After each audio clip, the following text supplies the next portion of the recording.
There was a ridiculous amount that happened today. I mean, we have had to update so many rankings. The rest of season rankings look completely different than they did this morning. Let's run through it all. And I mean, there are three big things. Obviously, I don't need to talk about this small stuff like Malin Lazard doesn't practice again, blah, blah, blah. Well, one, the Panthers apparently don't have plans to trade Chuba Hubbard, which is interesting to note. It did seem like maybe the Panthers are having a fire sale here because Diontae Johnson getting traded to the Ravens. You see Miles Sanders get some usage. We already talked about this earlier. We had an emergency stream, but we did update the rest of season rankings over on the site, of course. At wide receiver, we moved down Zay Flowers dramatically. Zay Flowers now in our rest of season rankings is wide receiver 32. Now, I know some people are going to say, well, Mason, that's way too low. What I'm thinking is, how the hell are you going to start Zay Flowers? How are you going to start Diontae Johnson when they eat into each other here in a rush first offense? So for me, I am not going to be super excited about either one of these guys. Now, of course, if you play in a 12-team format with multiple flex spots, if you're in a deeper dynasty league, then at that point, if you want to get excited about maybe volatile wide receiver 3 production, then you go for it. But if you're in like a 10-team league where you start 2 wide receivers and 1 flex, just reasonably speaking, I'm sure that we get usable weeks from Flowers, usable weeks from Diontae Johnson. I just don't know when you can project them to happen. Like, I feel like it'll be like a random spike that you didn't see coming. So, Zay Flowers dropped 20 points this week. Cool, he was on my bench. Now, going over to what we have with our next piece of news. Anthony Richardson to be benched in place of Joe Flacco for week 9. So, obviously, it's not as if Flacco's all of a sudden super interesting in fantasy. I have Flacco down here at QB 29 rest of season. The reality of the situation is it doesn't matter where I rank him. He falls in the range of guys that you never start. He falls in the range of guys that we never look at. I know you had the long rush earlier this year, but in reality, he doesn't have a lot of rushing upside, and it's not like he's about to lead the NFL in passing. Now, this could definitely help the Colts. I actually think this does help out Jonathan Taylor. We have Jonathan Taylor RB10 in our rest of season ranks. If you're looking at Taylor, now you're at less of a risk to get vultured at the goal line with rushing touchdowns. And at the same time, Flacco should have a higher checkdown rate as well. Going over to the Colts receivers. Obviously, we had to move up Josh Downs dramatically. We had to move up Michael Pittman Jr. as well. For me, we have seen it over a large sample now that it does appear that Josh Downs is the wide receiver 1 in this offense. Like, I think you had 176 passing yards, something like that from Anthony Richardson last week. And Josh Downs had over 100 receiving yards. And it's not the first week that we've seen Downs outproduce Pittman. It has been a very consistent thing when Downs has been healthy. So for me, I prefer Downs over Pittman. I have Downs about wide receiver 30. I have Pittman about wide receiver 37. The guys that are in between them are options like Mooney, Flowers, JSN, Diontae, Hopkins, and Worthy. I think all these players fall in the bucket of, okay, flex consideration every single week. It's not like they're guaranteed a spot into your starting lineup. Let me know if y'all think I'm completely off here. Obviously, I do value y'all's opinion, but who would you rather have rest of season? Would you rather have Josh Downs with Joe Flacco? Or would you now rather have Zay Flowers with Diontae Johnson coming into Baltimore? I'll be on record. I think Zay Flowers is probably a better receiver. I think the Ravens are probably a better offense. I just think that if we're looking at the target share in Baltimore, plus the fact that they're going to run the ball a ton, I think it makes Flowers a little bit less reliable. But if you can spam the chat, let me know who you prefer, Downs or Flowers. That'd help a lot. We got Downs with the first vote here. I think the second vote coming in says a Downs over Flowers, Downs, Flowers, Downs, Downs. So it does look like the majority of people are on Josh Downs over Zay Flowers. Again, I do think that they are pretty damn close. I think they just both fall into the same range. They're flex considerations every single week. I was never considering starting Downs before we had the news that Flacco was going to be the guy. And then also, of course, Stephon Diggs officially diagnosed with a torn ACL. which was the concern when you get the non-contact injury. So we've already moved Diggs down dramatically. We've moved Tank Dell up, of course. I have Dell here, wide receiver 28. I think he's a must-start option this week when we have no Nico Collins and obviously no Stephon Diggs.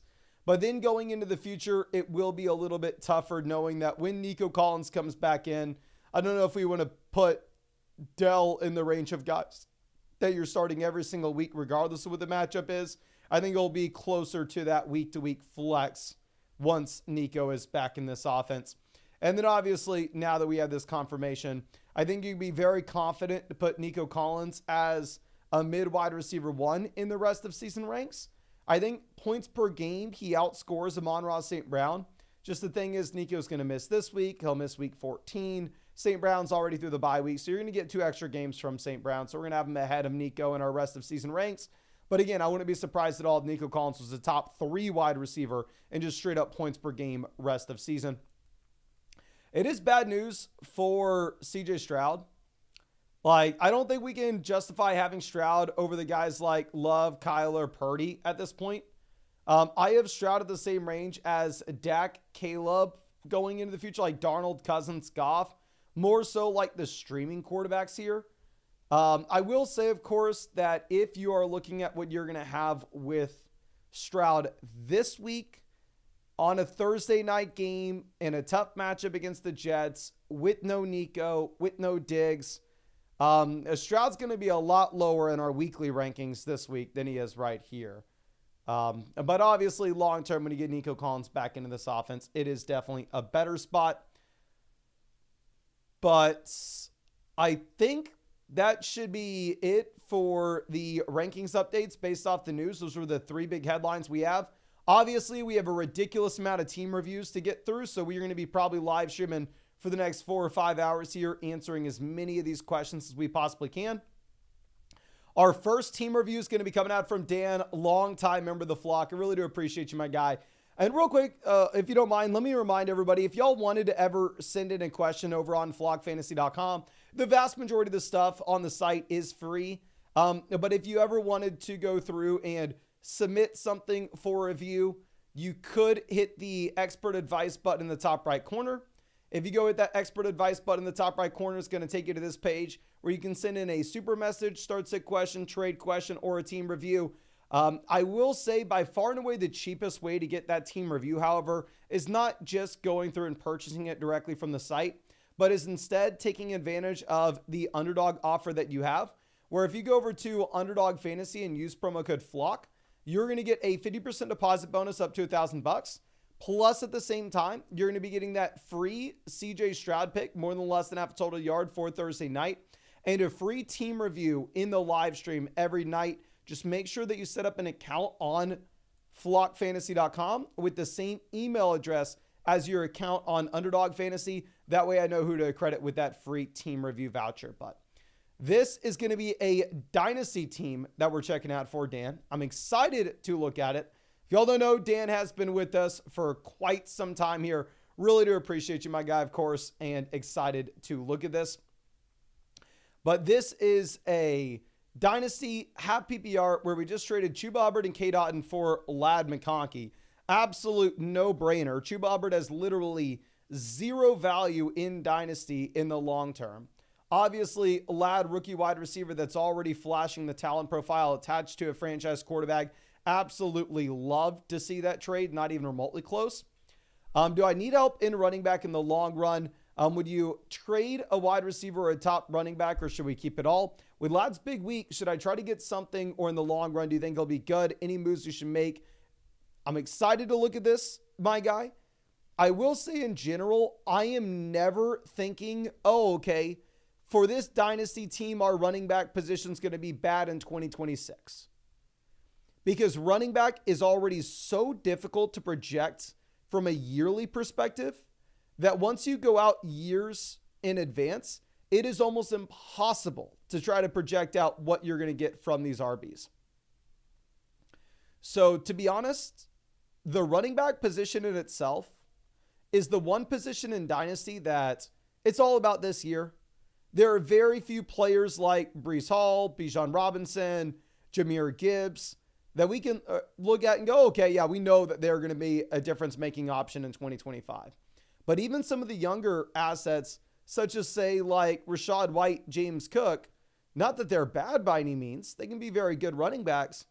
But it's very difficult to just say with 100% certainty, oh, okay, I know James Cook's going to be dominant in 2025. I know James Cook's going to be dominant in 2026. Whereas typically at wide receiver, if you have that wide receiver that's dominating on a rookie contract, of course, it's a lot easier to project out that production. Now, diving into this is a 1-quarterback dynasty league, 10-team league. We are the number 1 team according to the league analyzer here. So we have a tremendous amount of value. Starting off at quarterback, we are currently rolling with Kyler Murray. Kyler Murray, cornerstone asset, right? We can build around him in the short term, build around him in the long term. Looking at Dak Prescott, J.J. McCarthy, Dak, solid QB2. Doesn't really matter much here in a 1-quarterback format. J.J. McCarthy, a quarterback that's definitely going to be worth a lot more next season than he is now, of course. But nonetheless, I think we are completely fine here at quarterback. I don't act like it's a strong spot for us in a 10-team league, but we can get by and we don't need to make an adjustment.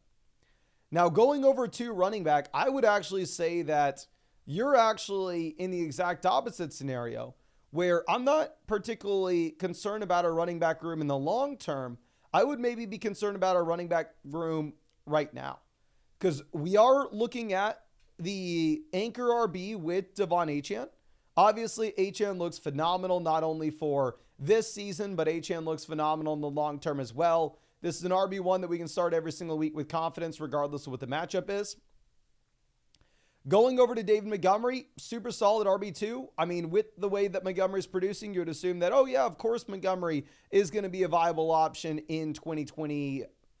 And no, it's not like we can say, oh, Montgomery's great in 2024. He's going to be great in 2025 as well. Running back kind of got to take it year to year, but still, we have more than enough production at running back for right now. We go to 2025, Jonathan Brooks and Trey Benson presumably should be running backs that are actually expanding their roles and are looking more valuable next season than they are this one.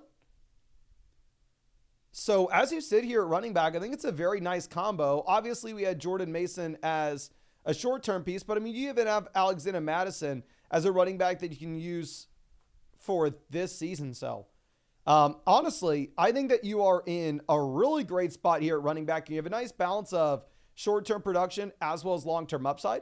Now, of course, going over to wide receiver, you're in a spot in which wide receiver is typically going to be king in dynasty, especially in a 1-quarterback dynasty format, because it's a lot easier to project these guys out through the rest of their respective careers. But looking at what we have here, we have 3 wide receiver 1s in dynasty with Lamb, Neighbors, and Puka Nacua. I mean, both Lamb and Neighbors, you could make a standalone argument that either guy should be wide receiver 1 overall in dynasty, that is. Puka Nacua back in, ready to absolutely crush. Jaden Reed, a year 2 wide receiver that looks phenomenal. Chris Olave, a wide receiver on his rookie contract that looks phenomenal. Elad McConkey, a straight up rookie. I mean, this is a phenomenal wide receiver room. I would say that since it's a 2 wide receiver 1 flex league, what I would look to do is, if possible, if you could move off some of the depth receivers and 2-for-1 deals to go get an upgrade elsewhere that aren't going to make an impact on our roster in particular. Say a player like Ladd McConkey. I mean, Ladd McConkey is a player that we may not necessarily start, but we actually want to be holding on to him, right? And the reason for this is, if you're looking at Ladd, while he's on our bench, he can be worth more in 2025 than he is right now. Calvin Ridley's never going to gain value going into this offseason. Jacoby Myers is never going to gain value going into this offseason. So when these are declining assets and there is no way that we actually use their production, those are the best examples of guys that you should be looking to sell. I think that there are a couple different things that you could do with this. My preferred move would specifically be to go through and see if we could potentially move off of, say, I don't know, maybe Calvin Ridley and Kyler Murray to pivot to a quarterback that you're a little bit more excited about. Move Myers and Dak Prescott and go get that different quarterback. Again, it's a one quarterback format, so obviously QB's not everything here. It's not like quarterback's the most important position by any means. But I mean, I think you're in a really good spot to push in to contend this season, and we already have all the wide receiver production that we could need. Plus, a lot of that wide receiver production at the top for us is incredibly young as well. I mean, we are sitting here with McBride. I mean, probably should pick up another backup tight end off the waiver wire. Obviously, McBride not through his bye already, but I think that this is a phenomenal team. It's the number one team in the league analyzer for a good reason. I think you made an insane Ladd McConkey trade. I think that there's very little you could possibly do. And if we were going to stretch to try to find anything for you, I think it's trying to sell one of the veteran depth receivers, which we have no use for, and either packaging them with a quarterback to get a QB upgrade or maybe packaging them with a running back to get an RB upgrade. But I really appreciate you for being with us for so damn long now. Let me hook you up with both a free trade question as well as a free start sit question. That way, if you have any additional things that you want to send my way, you don't need to hesitate to. You can just do it immediately. Let's move this over to our next question. This is coming out from Bobby. Here, this is Tyreek Hill versus Alvin Kamara and Garrett Wilson. So, if we're looking at this, I think as Derek Carr comes back in, you could make an argument for Alvin Kamara. You can make an argument for Tyreek Hill. You can go back and forth between who's the best asset in this deal. I mean, I think that anybody could say it's Tyreek, and I'm not going to fault you whatsoever. But for me, if you're getting Garrett Wilson added on for free to the Alvin Kamara side, I'm going to go with Kamara. And if you wanted to buy any Saints, you're going to have to do it this week or before this week, before you get to see the Saints absolutely just boat race the Panthers. But happy to see you out here, Vader, a long-time member of the flock. I'm going to hook you up with a free trade question and a free start sit question as well, just in case there's anything else with this team you want to send my way. So, hey, Mason, we lost Godwin last week. Trades are really hard to come by in this league. I've been sending them all year, and in total, only one has gone through. But I just wanted to know if we should make any moves. We're 5-3 right now. It's a 2 wide receiver, 1 flex format. Really do appreciate you, my guy. I'm going to be excited to check this out. So we are the number one team in the league analyzer, which I absolutely love to see. It's a 10-team format, so we should have some pretty strong options down there on the waiver wire. And looking at this, it's a half PPR format as well. So, I mean, especially in this league, any opportunity that you get to sell wide receiver depth and go get an upgrade really anywhere, particularly at quarterback, I would love to do so. But here at QB, we are sitting with Jalen Hurts. So obviously that's not going to be applicable to you. I mean, Jalen Hurts is a quarterback that is an elite option already. You start him every single week, regardless of the matchup.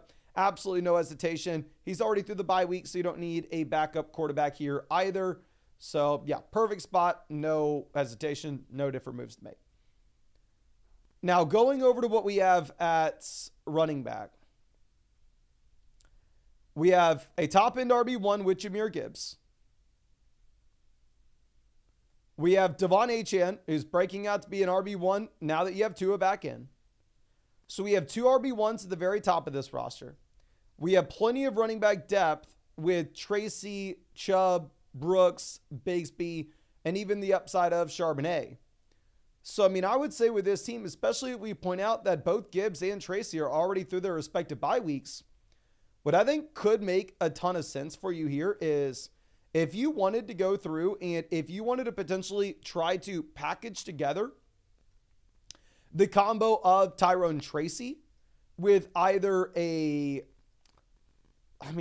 there's only one move, it's to upgrade tight ends. Can we go through and see the teams that have the top tight ends, do they need anything? This team here with George Kittle and Brock Bowers, I know you're saying that trades are going to be hard to come by, but what would this team, what would they have to be smoking to reject a trade for Brock Bowers? Or to reject a trade for George Kittle? Can we send them a running back depth piece to try to go get one of these elite tight ends? Can we tell them, hey, I'm going to give you Tracy, Chubb, and Dalton Kincaid. Give me Brock Bowers. Give me George Kittle. And then actually fill out their running back depth for them. Or, hey, I'm going to give you Jalen Waddle, Tyrone Tracy, and Kincaid. Give me George Kittle. Here in this kind of format where it's a 2 wide receiver, 1 flex, half PPR league, I'm willing for you to go out there and overpay for the elite tight end because we have the elite RBs. We have plenty of running back depth. Wide receiver, we can start Jefferson London every single week. And then Deebo Samuel's our 1 flex. We have Waddle down there on the bench. So I think that that's really the only move to make with this team. If you are going to make a trade, it's by far and away the best team in the league. We're 5-3. We're number 1 in the league analyzer for a reason. If you get the ability to make that trade where we send maybe the running back depth piece like Tracy, a player like Jalen Waddle, and Dalton Kincaid to this team that could use Waddle, Waddle would be their wide receiver 3/flex. Tracy would potentially be their RB2. They don't need both these tight ends. If we can go get Kmet or Bowers, I think that'd be interesting. Can y'all please let me know your opinion in the live chat real quick? Am I overreacting to what we had this past week? Who would you rather have rest of season? Would you rather have Jalen McMillan or Keon Coleman? Please let me know in the chat. Are you going to go Jalen McMillan or Keon Coleman?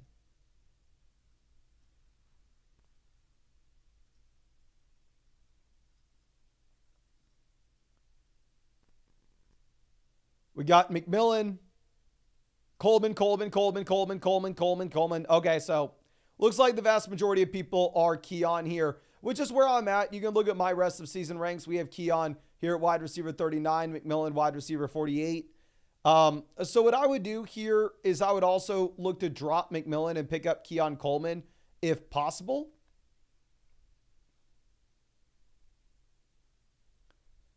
And then again, I think really the only move that you could make on a team that's this strong across quarterback, running back, receiver is go out there and quote unquote overpay to get the elite level tight ends. If there's any team that can afford it, it's going to be you. And it's a 2 wide receiver, 1 flex, 10 team league where having an elite tight end is one of the few things that you can do to really differentiate your roster. But I really do appreciate you and really hope I was able to help you out here. I did hook you up with that free trade question and that free start sit question. If you have anything you wanted with this team, don't hesitate to send it over my way. And again, thank you so much for being a member of the flock. Really do appreciate you. Now let's move this over to Austin. This isn't loading initially. We're going to have to circle back to this. I'm sorry, my friend, but obtainable coming out says Amon-Ra St. Brown and Justin Jefferson, the 1 and 2. A London Pollard or Ladd for the flex, 3 and 5. Okay, so obviously we're going London there for the flex, but so I do agree. I think Jefferson is in a different tier than Malik Nabers because Jefferson's in a good offense. Nabers is in a bad offense. Nabers has all the talent in the world. Nabers has all the target volume. Just touchdowns maybe a little bit capped here when you're playing in this Giants offense.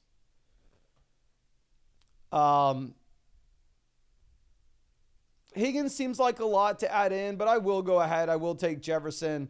When you're already this strong where you're going, oh, maybe I start Drake London in the flex. That's the situation you're in. Just go out there and overpay for Jefferson. I guess we can use the tiebreaker as well. That Jefferson's already through the bye week, so you get an extra game for Jefferson in comparison to Nabers. Now, Jake Gog coming out with our next team review. So one of those free Underdog team reviews. Going to be excited to check this out for you. Says, yo, Mason, I started the season drafting Kamara, Singletary, Hill, Adams, Flowers, Reed, Laporta. Made a few trades and ended up here. I'm pretty happy with receivers, but I know my running back room could use some help. Work your magic. Thanks a ton. Thank you, my friend.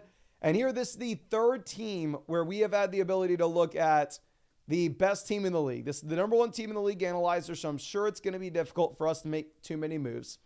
It's also a league where the depth actually matters a ton. This is the perfect example of where Zay Flowers is still going to make a difference. It's a 14-team league in which you can start 4 wide receivers weekly. So in this kind of league format, you are highly incentivized to build around depth. And because the options on the waiver wire are going to be worse as well, it's generally less exciting for us to go through and look at those moves where you're potentially making a pivot and selling 2 assets to just get an upgrade inside the starting lineup. No, like going through and building around wide receiver depth is actually something that is 100% viable here for your team. But anyway, starting off a quarterback, we have Allen. Allen not through his bye week yet. There are a few quarterbacks out there on the waiver wire. I wouldn't fault you at all if you wanted to go through and if you wanted to pick up another QB to cover the Josh Allen bye in week 12, just because it's not inherently a guarantee that we get that guy that we like off the waiver wire. Then we're typically in 10-team, 12-team formats. Obviously, the players at the bottom end of our rosters are a lot stronger, where they're less likely to be guys that you want to cut. And at the same time, there are more quarterbacks available on waivers. So I'd say if I had someone like Allen in a 10 or a 12-team format, I'm probably not rostering a backup. Here in a 14-team league, if you wanted to drop Vidal and go pick up somebody like Jameis, Daniel Jones, or Derek Carr, I'm not going to fault you for it. Just whoever has your favorite week 12 bye. Now, going over to what we have at running back, we have Devon Achane inside the starting lineup. Achane very easily an RB1 rest of season, especially here where it's a full PPR league, as well as the fact it's a 14-team format. We have Ramondre Stevenson, Kareem Hunt. Kareem Hunt looks like a name that is a must-start player in very much a high-end RB2 in the short term in a 14-team league. However, in the long term, there is an outside possibility that it makes sense for us to try to pivot from Kareem Hunt to a running back that could have a job in the fantasy football playoffs. Now, obviously, I'm not saying that, Isaiah Pacheco's 100% guaranteed to come back in. Kareem Hunt's 100% guaranteed to be a 0 by the time we get to the playoffs. But it's very much a possibility, and it's something we need to think about because we are currently 7-1. So if we are 7-1, we should be optimizing for the upside that we have in the final few weeks. So going through and maybe looking at a team that needs some help in the short term. The issue is trying to trade with like a 1-7 team. They're probably completely out of it. They're probably not checking in on anything anymore. Maybe this team that's 2-6 that has Najee Harris on bye,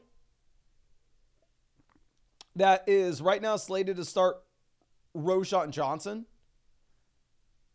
If you wanted to flip them Hunt for Najee, a running back that presumably will have a job in weeks 15, 16, 17, I wouldn't fault you for going through and doing that. You could possibly see this team that's 2-6 thinking, okay, I just need points for right this second. Maybe they bite. I will say Najee has the worst fantasy football playoff schedule of any running back in the NFL this season. But at the same time, you actually have a very bad playoff schedule as well with Kareem Hunt. Now, going over to another team, like the 1-7 teams, I just assume they're not going to be able to do anything. This team here, there's just, who could they realistically trade us for? I mean, right now, they are having to start Rachaad White, Singletary at running back. Wide receiver, they go Wilson, Pittman. In the flex spots, they go Sutton and Douglas. I mean, I know typically here in a format like this, we're not super incentivized to go out and make 2-for-1 deals to just prioritize points inside the starting lineup. But if you wanted to potentially go through and look at trading them, say Kareem Hunt and say Flowers to go get a wide receiver upgrade, I think you could find that to be a win-win situation for both y'all, where we get Wilson in return, they get Flowers and Hunt. In a league where the depth matters a lot, it's hard to come by. They could use it. We have it all. And it does de-risk us in case Pacheco does end up coming back, making Hunt irrelevant for that playoff stretch. Looking at wide receiver, obviously we're golden. We don't have to do anything here. This is why we are 7-1. This is why we have such a strong roster. We are sitting with Tyreek, Chase, Harrison, Reed. There's no reason why you'd have to go out there and upgrade over Zay Flowers.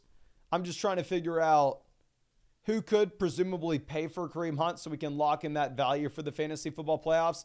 And then even if you wanted to turn around and go sell a receiver for a running back, you could look to do so. Going over to tight end, we have Laporta and Hunter Henry. Not going to fault you at all for rostering a backup tight end here in a 14-team league with how how Sam Laporta has looked, even if he is already through his respective bye. If we are looking at making any waiver wire pivots right now, for me, I think with Vidal, we haven't particularly seen the guaranteed upside of what he would be if you were to get that injury to J.K. Dobbins. So I would potentially rather pivot over to a different handcuff running back where we have seen that top end upside. I think both Ray Davis and Isaac Garindo have proof that if the starters are down in front of them, they will make a considerable difference and they will be must-start options. So I would probably go through and personally, I would drop Kimani Vidal and I would pick up Ray Davis. Just because I'm confident enough after seeing what we had with Davis that if you were to get a James Cook injury, I can say Ray Davis is a must-start back. Where I don't know if I can say the same thing about Vidal, even if you think Dobbins is more likely to get injured, of course. But obviously, this is a phenomenal team. This is a 14-team league where we have arguably 3 top 14 wide receivers in the long run. Devon Achane, Jalen Hurts. I'm going to roll us to 7-1 with Achane and Tyreek Hill. This is a great team. There's not much that we can do. I hope that we were able to help out in some way with this, my friend. But the reality is you're just crushing this league regardless of what we say. Now, Krez coming out with a trade says, look at the team and see who we should drop. So we are sending Bijan for Brian Robinson, Harrison, and Thomas. This is an 8-team league, so it's a bad deal. You want Bijan Robinson. And the reason for this is when you go to drop people, it's a good question. Who should we drop? The guys that you're dropping are probably going to be Jamison Williams and Rome Odunze. I think those would be your drops, but you go through and make this deal in an 8-team league. I mean, 8-team league, they're going to be phenomenal options on the waiver wire as well. You're just diluting your starting lineup. This is the shallowest format that you're going to see in fantasy football. In this format, 99.999% of the time, you are best off just going through and taking the best side of it. And I do think the best side of it is Bijan Robinson here. So I definitely could say in other formats, you go ahead and you make this deal. But just specifically with your league, with your team, I don't think I can. Now, Hindog coming out with a team review says, okay, well, real quick, we're going to have to come back to this for whatever reason. I'm assuming maybe this is a Yahoo league that's not currently loading. But, oh, dear God, we're going to be looking at this from Marshmallow. Team name, What's Up, Docs? His first year playing fantasy. Been loving your content. Definitely been helping. Literally saved me week 7, convincing me to sell Godwin.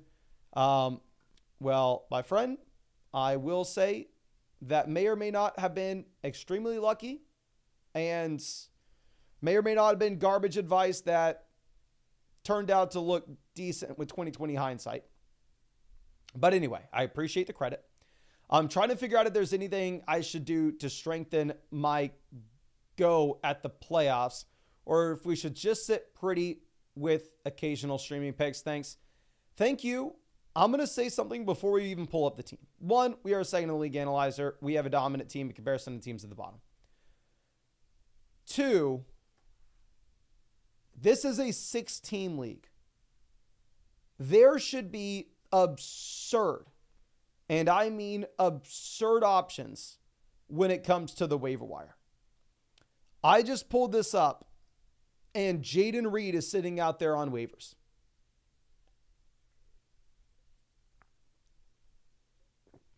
Chase Brown is sitting out there on the waiver wire. The worst player on our roster is DJ Moore.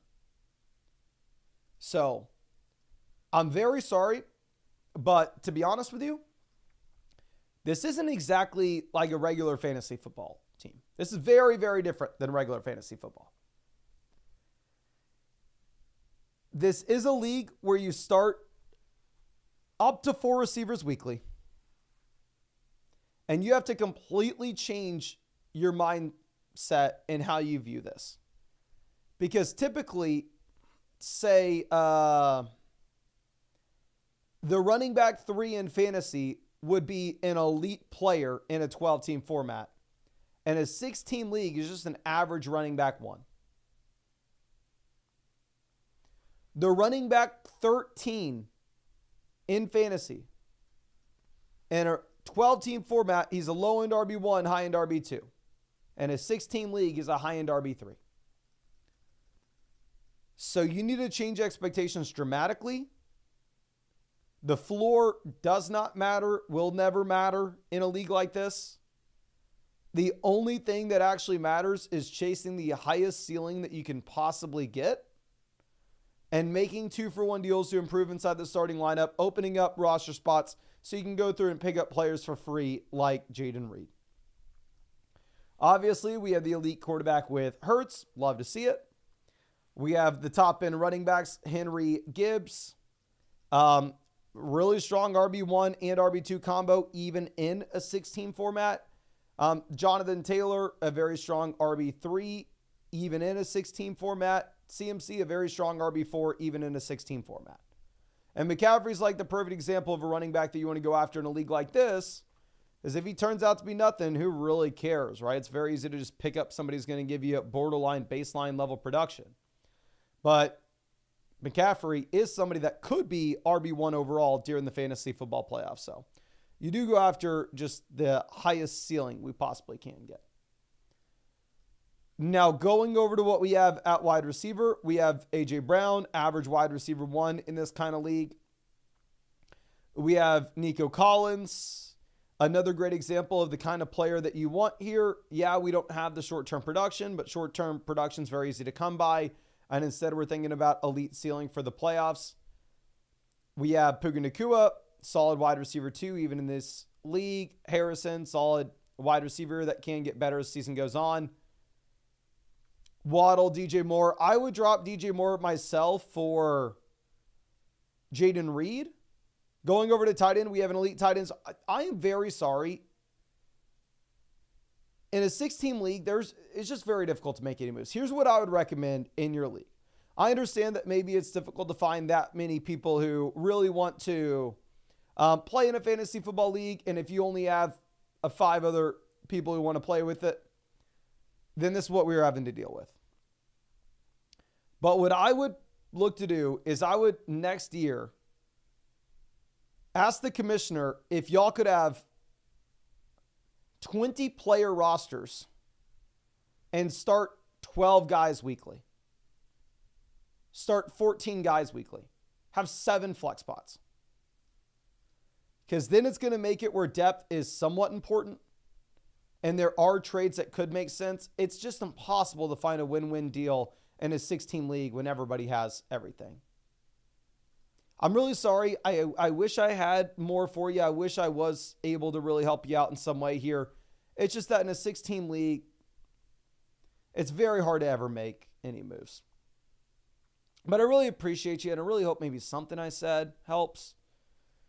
Now, our next question coming out from Nizik Gibson. Says, hey, Mason, did a team review beginning of the season and made a lot of moves since then. Any moves I should try to make to prepare for the playoffs? I'm 6-2 and first in my league. Love your videos. I watch them almost every day. Are you kidding me? Almost every day? We got to find a way to get rid of that almost word, my guy. But obviously, all jokes aside, really do appreciate you. Let me go ahead and hook you up with both a free trade question and a free start sit question here as well, my guy. But anyway, this is Apex Predators, #1 team in the league analyzer by a decent margin as well. 6-2, so this is a team that's definitely optimizing for the fantasy football playoffs. And in comparison to the 6-team league we just looked at, this is a super deep format where this is an 8-team league. Obviously, very shallow league here. Should have great options on the waiver wire that we can go through and pick up, while at the same time, we should be able to go through and we should be able to optimize with 2-for-1 deals to get improvements inside the starting lineup. So starting off at quarterback, we have Jayden Daniels. Obviously, nothing to say. Daniels fully healthy. He is one of the best assets in fantasy football at the quarterback position. I have him QB3 rest of season in fantasy. You get the elite rushing ceiling, And yeah, I mean, doesn't matter if it's a 12-team league or an 8-team league. Love to have him as my QB1. Don't need another QB. We'll just pick up somebody when it's his bye week. Now, going over to running back, we have the elite RB1 in Kyren Williams. We also have Bijan Robinson, so arguably 2 RB1s here, even in an 8-team league. Jacobs, extremely strong RB3. With this being a full PPR format, I think Nick Chubb's like a great example of a player to include in a 2-for-1 deal if possible. In that maybe somebody views Chubb and thinks like, oh, okay, he has the ceiling to make a difference here. Where the reality is, just based off the limited usage as a receiver, a running back that's not going to catch the ball out of the backfield in a full PPR 8-team league is almost never going to do anything here for a team that's as strong as yours. Like, I don't see a world where we're ever starting Nick Chubb over a player like Josh Jacobs, for instance. So if you could potentially sell Chubb and go move him and get an elite receiver in a 2-for-1 deal with Wilson, I would look to do that. As we have 2 top 10 receivers with Puka, St. Brown already through their bye, but this is a league where you can start up to 4 receivers weekly. We have plenty of wide receiver depth here as well. We have guys like Evans, Brian Thomas, Garrett Wilson, obviously dealing with some injuries, but you even have Tank Dell for the short-term fill-in. Another thing that you could look to do that's maybe a little bit more boring is if you want to get the running back upgrade over Nick Chubb, then at that point you can go through and potentially look to try to package together Diontae Johnson and Nick Chubb for a better running back. If someone thinks that the Ravens landing spot is good for Diontae, I mean, I think a lot of people, especially Ravens fans, are going to confuse the fact that the landing spot may be great from a real life perspective, maybe a natural fit and help the Ravens a ton, and still not be good for Diontae Johnson in fantasy. I think Diontae in this landing spot where it's a rush first offense has no upside to help an 8-team league in particular. So I'd love to see if we could sell Diontae and Nick Chubb to go get that RB upgrade. I'm going over to tight ends. Obviously, Bowers, I believe, is the bye week in week 10. So with that in mind, I should be just staying chill, rostering David Njoku. And then once we get through the bye week, then at that point, actually, I think Njoku has the same bye, doesn't he? So if Njoku actually has the same bye as Bowers, now that I think about it, maybe we go through and maybe we look to try to sell Njoku and Wilson to go get that 2-for-1 tier up at wide receiver. I'm looking for a team that possibly could use some tight end help. This team's rolling with Mark Andrews right now. Maybe going like Garrett Wilson and David Njoku and trying to get to Malik Neighbors. That would be an absolute no-brainer if somehow possible.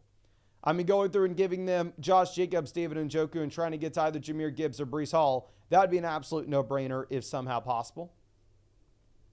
And then looking at waiver wire pivots, Tracy is available. To be honest with you, if you couldn't get anything for Diontae Johnson, I would just drop Diontae Johnson for Tyrone Tracy. If we don't have the highest waiver wire priority and we're not able to get Tracy, then maybe if you wanted to drop Diontae Johnson and instead go pick up Josh Downs post Anthony Richardson news, I think you could do that as well. But obviously, plan A would be try to sell the dude. I just in case anybody's wondering, I'm like, oh, why wouldn't he drop Marshawn Lloyd? Marshawn Lloyd should be on the IR here, so dropping Lloyd's not going to do anything to open up a roster spot for us. But I really do appreciate you. Congrats on having such a strong team. Thanks for watching us almost every day, my guy. But I did hook you up with that free start sit question and that free trade question as well. So if you had anything else you ever want to send with the team, don't hesitate to send it over in my direction. Now let's go over to BJM. This is High Speed Chase. Says, hey, Mason, wanted to get your overall thoughts on the team and bench. Thinking about cooking up a trade for a true QB1. This is a 10-team league where you only start 2 wide receivers, 1 flex. So if you only start 2 receivers, 1 flex, quarterback's going to make up a very high percentage of your lineup weekly. So I would love to go out there and get that top quarterback if possible. Possibly trying to trade away Jacobs, Caleb, Dell for Jaden Daniels, Stevenson. I would do this deal. And in 10-team league, we should be able to backfill some options off the waiver wire. Yeah, if you can go get that deal done for Daniels, go get that deal done for Lamar, go get that deal done for Hurts, I would. And love the streams. Thanks for your input. No, thank you so much for hanging out in the live streams, my friend. But this is currently the 5th team in the league analyzer here. There looks like there are some teams at the bottom that are maybe just giving up. Like this team here, Darnell Mooney's their wide receiver 1. They just lost Diggs, like absolutely RIP. This team is pretty weak as well, specifically for a 10-team format. But nonetheless, it is a team where wide receiver depth isn't going to matter a ton for us because, again, you only start 2 receivers and 1 flex. Quarterback, we effectively just have 2 streamers with Mahomes and Caleb, 2 guys that we are playing the matchups with pretty much every single week at this point. I would say that Mahomes probably has a better matchup this week going up against the Bucs than what you're going to get with Caleb. Caleb has a decent matchup as well. But regardless, yeah, I mean, if you could go through and if you could make that deal that you were talking about previously for Daniels, I think it'd be a no-brainer with this team. What I would want to do is I would also want to explore the idea of maybe instead of giving them Caleb, if they reject, you could send a counter with Mahomes. Not saying that I would rather sell Mahomes than Caleb. I just think that maybe they would be a little more interested in buying Mahomes than they would be Caleb. Now, going over to running back for a 10-team league in particular, it's not the strongest running back room. Like, is Montgomery a top 10 running back in a full PPR format? For me, probably not. Is Jacobs a top 10 running back in a full PPR format? For me, probably not. We have Brooks, Etienne, Dowdle here as well. So looking at this at running back, I definitely think it's the weaker of our positions. If you were to go through and do anything off the waiver wire, I think it would be trying to optimize for as many running backs down here at the very bottom end of the roster as you.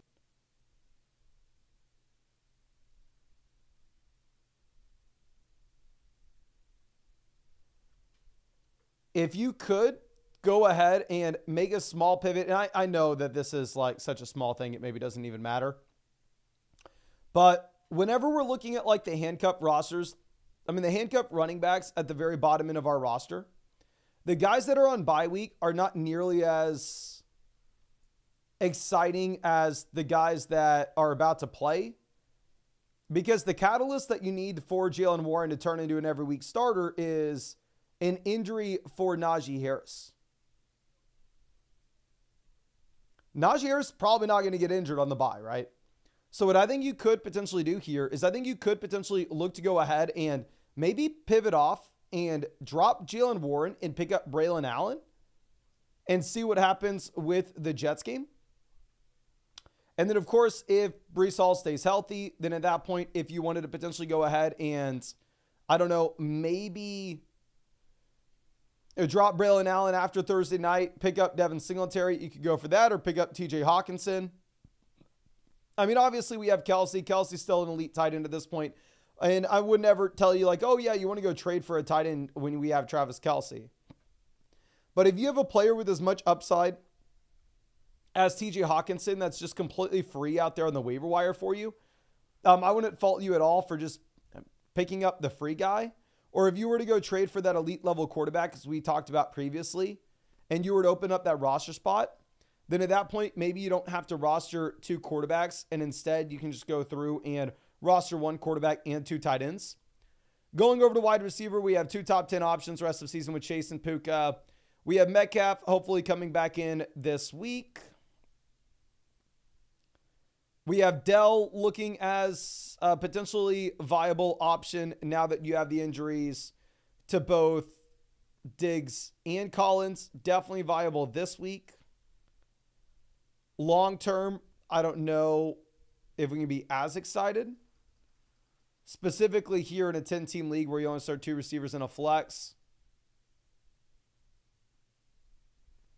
And then going over to tight end, we have the elite tight end. So, like I said, I'm 100% in support. I think you go through. I think in this league, you probably optimize, try to get the elite level quarterback. We try to optimize the bottom end of our running back room with our handcuffs, with guys that could potentially see their situation change now. And then also, if you wanted to pick up somebody like TJ Hawkinson for completely free off the waiver wire, even when we have Mahomes, I think you could do it. But I really appreciate you and really hope that I was able to help you out in some way with this. my friend. And as always, if there's anything that I can do for you, don't hesitate to reach out to me and let me know. But yeah, I think that really you were already exactly where you wanted to be at the very top in terms of the ideas that you're thinking. Cali Kid says, need to drop one to bring Puka from the IR. Thanks. Thank you. Always an option to drop your backup quarterback or wide receiver. I can't drop anybody. Running back, if you were to drop somebody, it would be Tyler Algier. What I probably do is I pick, okay, do I want Darnold or do I want Dak? If you want Dak, roll with them. If you want Darnold, roll with them. In my mind, they're both just slightly ahead of like, oh, I'm streaming the quarterback position. So I would just drop the other QB. Your call there. But I don't see how I can tell you to drop like any of these receivers. I don't see how I can tell you. I'm not dropping Kate Otten for sure. I'm not dropping Laporta. So I think I'll drop a tight end. And also, I think you could, drop the backup quarterback, whoever you think that is. I think you'd also afford to sell a wide receiver with like Dak Prescott and go get that QB upgrade as well. Now, go Utes Tommy. Always happy to see you, my guy. Let me go ahead and hook you up with both a free trade question as well as a free start sit question too. It's a double PPR format, trying to trade tight ends, but everyone is good with who they have for now. Hopefully that changes. Getting burned starting Ferguson. Yeah, I mean, it is weird seeing Ferguson have the volume at the beginning of the year, having Brandon Cooks go down, and that kind of changing over the past few weeks. But need a few trades to make the playoffs. I'm good taking risk for upside. DJ has dropped, and Waddle hasn't gone back to a top 18 wide receiver. What can I do? Waddle was definitely very disappointing, and I'm not going to lie, looking at what sportsbooks are putting out this week, they are relatively low on the Miami Dolphins offense in comparison to where I thought they were going to be. Like right now, you actually have the Dolphins with an implied team total of like 21.5 points. And at the same time, they are like 7-point dogs here to the Buffalo Bills. But this is Hit and Ruggs. This is the 5th team in the league analyzer. We play against the median, so we are currently 6-10. I will say, so I've been playing in leagues where you have the league median since I want to say maybe my first one was maybe 2020, maybe 2019. But regardless, this year playing in the Flock League and just making it my main league that I care the most about, it's been so much more fun not to have the median and instead really just sweat that individual matchup. Definitely having the extra median rewards the best teams. It makes it where teams can't get lucky and get some lucky wins. But at the same time, I don't know. It makes it a little more interesting in my mind. But here, anyway, at quarterback, we are currently sitting with Josh Allen. So we have the elite quarterback that we are able to start every single week, regardless of matchup, 10-team league. I mean, if you wanted to go out there and pick up another quarterback to prepare for the Allen bye in week 12, you can do so. But in reality, in this kind of format, there are going to be enough QBs that once we get to week 12, there should be plenty to choose from. We'll just pick our favorite matchup and we'll roll from there. So love having Allen as our QB1, not really needing to make any adjustments.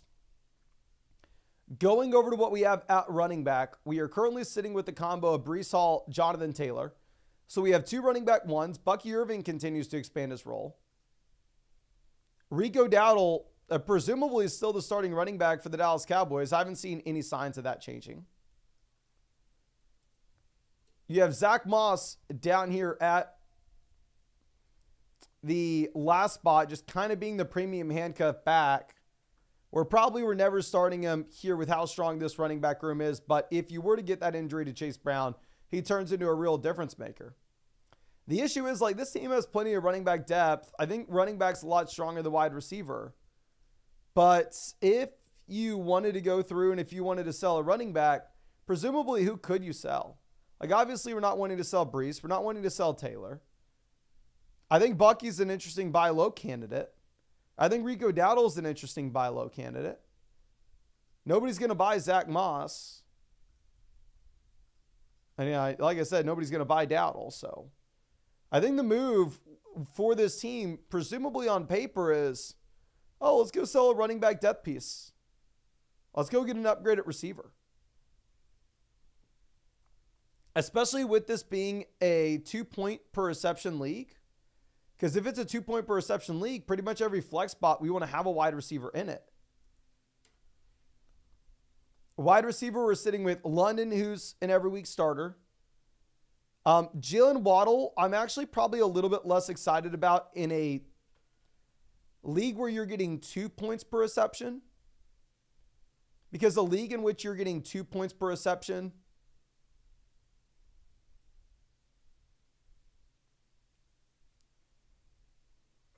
Waddle is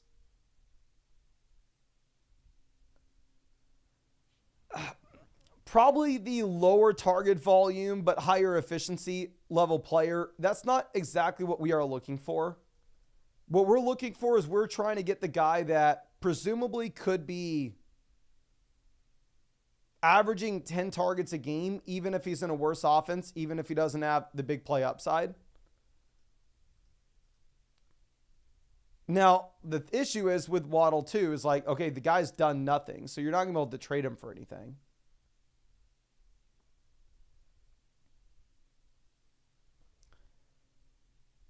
Tight end, we have Njoku, Pitts, Ferg.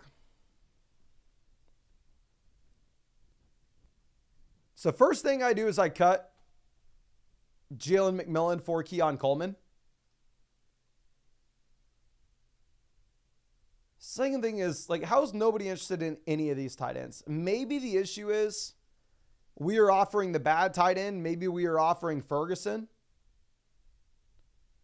You may have to give him, like, the guy they're excited about. You may have to give him Njoku. We may have to give him Pitts. But, I mean, if we go through and if we look at some of these teams, this team's starting Andrews. Are they really wanting to start Andrews rest of season? Like, if you could presumably go through and trade them, David Njoku. Oh, there's no way. Never mind. I'm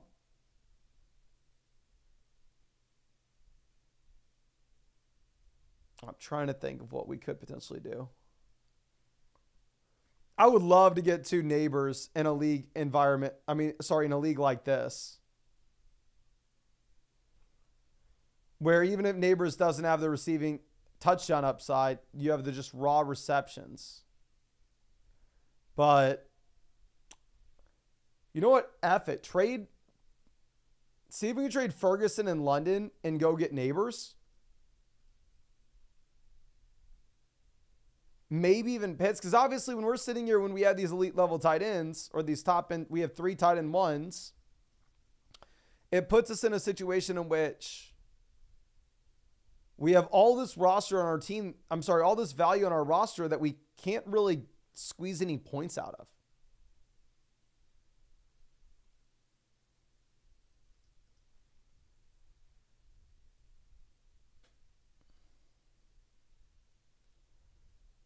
But you can't sell a running back depth piece. Nobody's going to be interested in those guys. So it only comes down to selling a tight end and going and trying to get a wide receiver upgrade.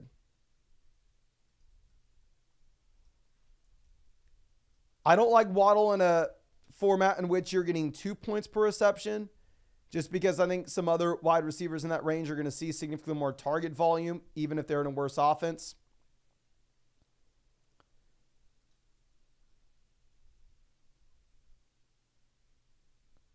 But at the same time, we may have to wait for Waddle to have a big performance. So, I mean, all I would advise is specifically when we're trying to trade away one of these tight ends, don't feel like, oh, okay, we have to sell Ferguson, or oh, okay, we have to sell Pitts.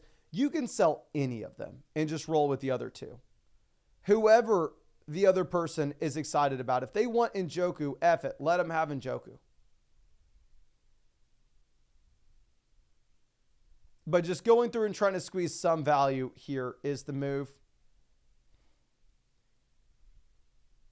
But I really appreciate you. I'm really puzzled with this team. Definitely drop McMillan for Keon. Definitely keep trying to send one of those tight ends for a wide receiver upgrade, given your league settings. But I really do appreciate you and really hope I was able to help you out in some way. I did hook you up with that free trade question and the free start sit question as well, just in case you had anything else that you wanted to send in my direction. But Hystero coming out with our next question. This is Tony Pollard, Chris Olave versus James Cook and Devonta Smith. Olave versus Smith, give me Smith. Cook versus Pollard, give me, we're going to go with Cook, Smith. I think Pollard is just such a clear sell high candidate, especially if you're going to get Spears back into this offense. Because if Spears comes back in, then at that point, I mean, Pollard's kind of stuck in a committee where you are getting the worst, I'll say not the worst offense in the NFL, but a bottom 5 offense in the NFL where you're a committee back and the volume goes down. So I'm going to go with the James Cook side. Alexi says, done. I got Mike. I have Joe and Gino. Super flex. I'm 6-2. 6-2. You go ahead and you take the Evans side, even if it is a super flex roster. Obviously, one quarterback league, you laugh at this, but I'd rather have Josh Downs relatively easily over Cedric Tillman. Even in super flex, I'd rather have Evans on a 6-2 roster than Derek Carr, and I don't think that a Bucky is enough to bridge the gap, to be honest. Now, Naboo coming out with a start sit question. Here at wide receiver, we are going to go ahead and start the combination of both Waddle and Higgins, assuming that Higgins is fully healthy. Down in the flex, we are going to be going with the combo of Chase Brown and Amari Cooper. Obviously, Michael Pittman Jr. is a lot more exciting now that you know he has Flacco. But at the same time, you're in a situation in which you have a really tough matchup this week against the Vikings. But Scissors, appreciate you. Going to be excited to check this out. Says, not making the playoffs this year. Clearly, I've sold a bunch of assets for future picks. Trying to sell any old veterans I can currently. Need trade ideas / help. Can't bring myself to sell Gibbs. And I'm going to very, very high on Downs. Don't need to sell Downs. But I feel like I should sell him plus Jameis for a first. What are your thoughts? I will say if you could sell him and Jameis for a first, you do it. So pulling this up, just in case you don't know, this is a super flex 12-team start 9 dynasty league where we are looking to rebuild. General rule of thumb is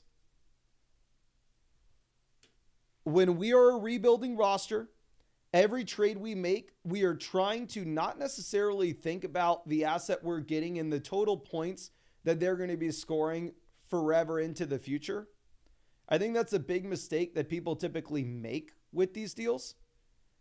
But instead, what we are thinking about is what asset is going to have more value this offseason. If you look at somebody like, say, here's a good example of a receiver that's not going to fall off in 2025. However, they're going to be worth less in the offseason than they are today. Like, let's just go through and look at somebody here. Stephon Diggs would have been a great example. Say Terry McLaurin's maybe a good example of that, right? Am I expecting Terry McLaurin to be, or let's go even better, A.J. Brown. Would I expect A.J. Brown to be much worse in 2025 or even worse at all in 2025 than he is this year? Probably not. I'm not expecting A.J. Brown, DK Metcalf, Terry McLaurin, the 2019 guys to fall off. But at the same time, I can say, okay, well, from a dynasty perspective, when everybody's thinking long-term this offseason, they're going to be worth less. So if we can pivot to the assets that are going to accrue in value, such as the future first, how you're already doing, that's exactly the move that we want to make. So as we go through and look at this, I don't even see Winston on the team. If you have Winston, I would say that Winston's a good example of a player that probably has less value this offseason than he does right now in Dynasty. Derek, the question's going to show up on the reviews page. Once we complete it, you'll just go to the completed tab and it'll be there. And you also get an email when it's completed. But looking at this, quarterback Jalen Hurts is another good example of a QB that I don't necessarily think you should say that he's going to be any less productive in 2025 than he is right now. But at the same time, if you could cash out on Jalen Hurts, if you could pivot over to JJ McCarthy, pick up a couple extra first-round picks, and have the three assets that are accruing in value over time, rather than just taking on the risk where it seems like Hurts is maybe capped out in value from a dynasty perspective, I think that could be interesting. Going over to running back, Jahmyr Gibbs is my RB1 in Dynasty. All I would say is, in terms of holding on to Jahmyr Gibbs, can he go up in value from this point? I have no idea. For me, I would say probably not. I think by rostering Gibbs, you are probably inherently taking on some risk here. Whereas if you could pivot over to Jonathan Brooks and to future first, I would look to do so. Now, obviously, these assets like Jalen Hurts and Jahmyr Gibbs, since we're not going to get the guaranteed fall in value going into the offseason, it's not a situation in which you need to sell them. It's just you could think about it, pin on the price point that you're going to get. Now, going over to what we have at wide receiver, London, locked and loaded option every single week, regardless of matchup, especially in the long term as well. We have Brian Thomas Jr., Rome Odunze, additional players that should get better as time goes on.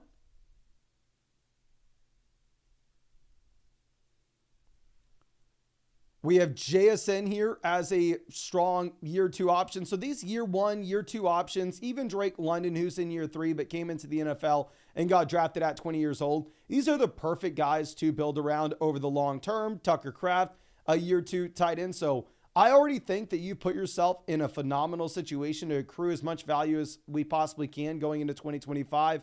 Really, the only thing I think you could possibly consider is seeing if we can get somebody to overpay for Jalen Hurts, seeing if we can get somebody to overpay for Jahmyr Gibbs. That'd probably be the only thing I would be looking to do here, my guy. But really appreciate you. Really hope I was able to help you out in some way here. And again, I'm happy to know that you are enjoying Dynasty, and hopefully we are able to crush next year. And I see we got Kellen out here in the chat. What's up, my guy? What's up? But let's move this over to our next question. This one coming out from Westberg. This is another one of those free Underdog team reviews. Just a reminder, if you wanted a team review, you can go ahead and either get it through flockfantasy.com by just hitting the link in the chat that says ask a question here. And then there you can go ahead, hit the expert advice button in the top right corner. You can send in a super message, start sit question, trade question, or get a full-blown team review, whatever you're wanting. Again, if you wanted that team review, however, I would highly recommend taking advantage of the offer that we have on Underdog Fantasy just because it's going to be so much cheaper. If you go over to Underdog Fantasy and use promo code FLOCK, you'll get a 50% deposit bonus up to $1,000. Plus, you're going to get a free CJ Stroud pick, more than less than half a total yard for Sunday night. And on top of that, you're going to get a free team review in the live stream that we are doing every single night. Just make sure that you set up an account on flockfantasy.com with the same email address as your account on Underdog Fantasy. That way I know who to hook up with that free team review voucher. But let's move this over to this question for Westberg. This is Fortnite Football Club.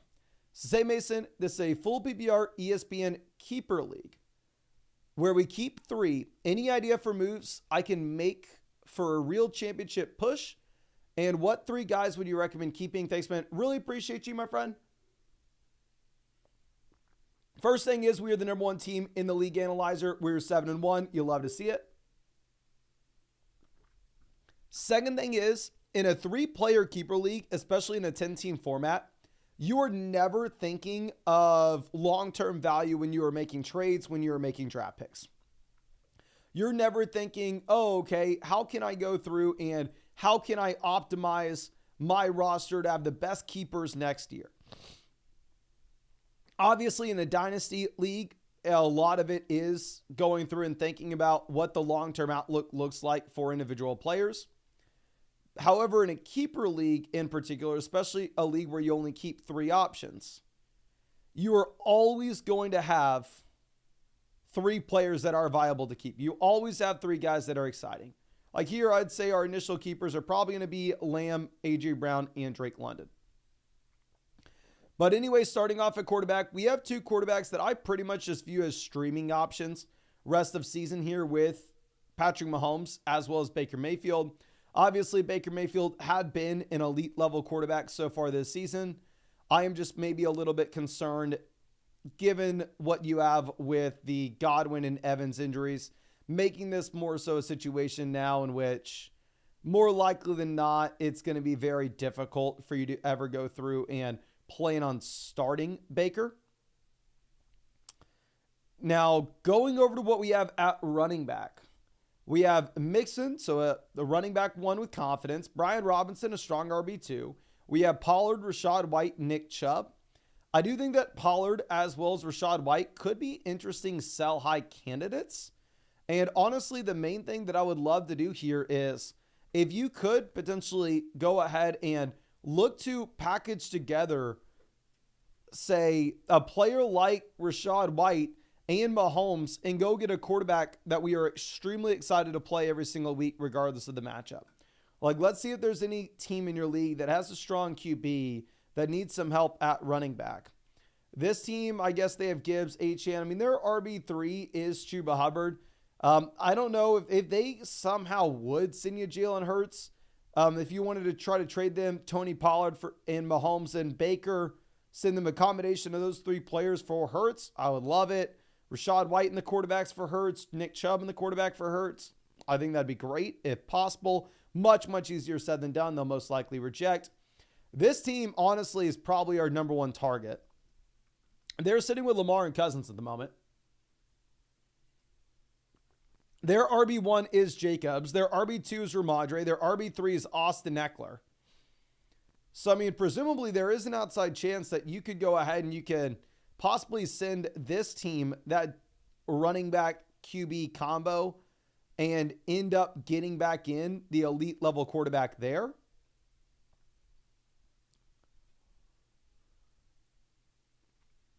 Going over, is there any other team that has a strong quarterback but weak running back room? Issue is this team has Allen, but they are just great at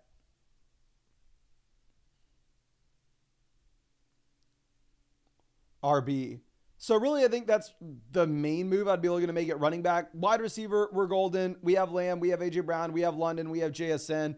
It's a league in which you can start 4 wide receivers weekly. Another big issue on the rosters, we're just holding on a lot of tight end value. I mean, we're sitting here with David Njoku, Tucker Kraft, as well as Jake Ferguson. So, I mean, if you presumably could go through and try to sell one of the tight ends with that quarterback to go get a QB upgrade, I think that'd be great. I mean, going back to that trade that we were talking about to get one of the elite level quarterbacks, I know it seems like a stretch to be able to get one of those guys, but maybe if we were to go through and throw in Tucker Kraft into that deal, would at that point they be willing to pull the trigger on it? Because if they are, I mean, then I think it's an absolute no-brainer. I mean, especially if we are able to make those, then it opens up the roster spots for us to be able to go pick up these exciting guys off the waiver wire, such as Keon Coleman, Raheem Mostert, for completely free. So that's what I would be looking to do with this team. I think you're so strong. We're 7-1. We're the number 1 team in the league analyzer. There's very little that we can do, of course. But what I would look to do is I would look to potentially try to get the elite level quarterback by selling running back depth, by selling a tight ends, and going and getting that QB upgrade. But I really do appreciate you. Thank you again for taking advantage of that offer for the free team review. I really hope I was able to help you out in some way here. But moving this over to Manny. It's another free team review. It says, been commissioner of this league for 10 years with 0 championships. Hoping this is the year 7-1. How does one optimize for the playoffs? Okay.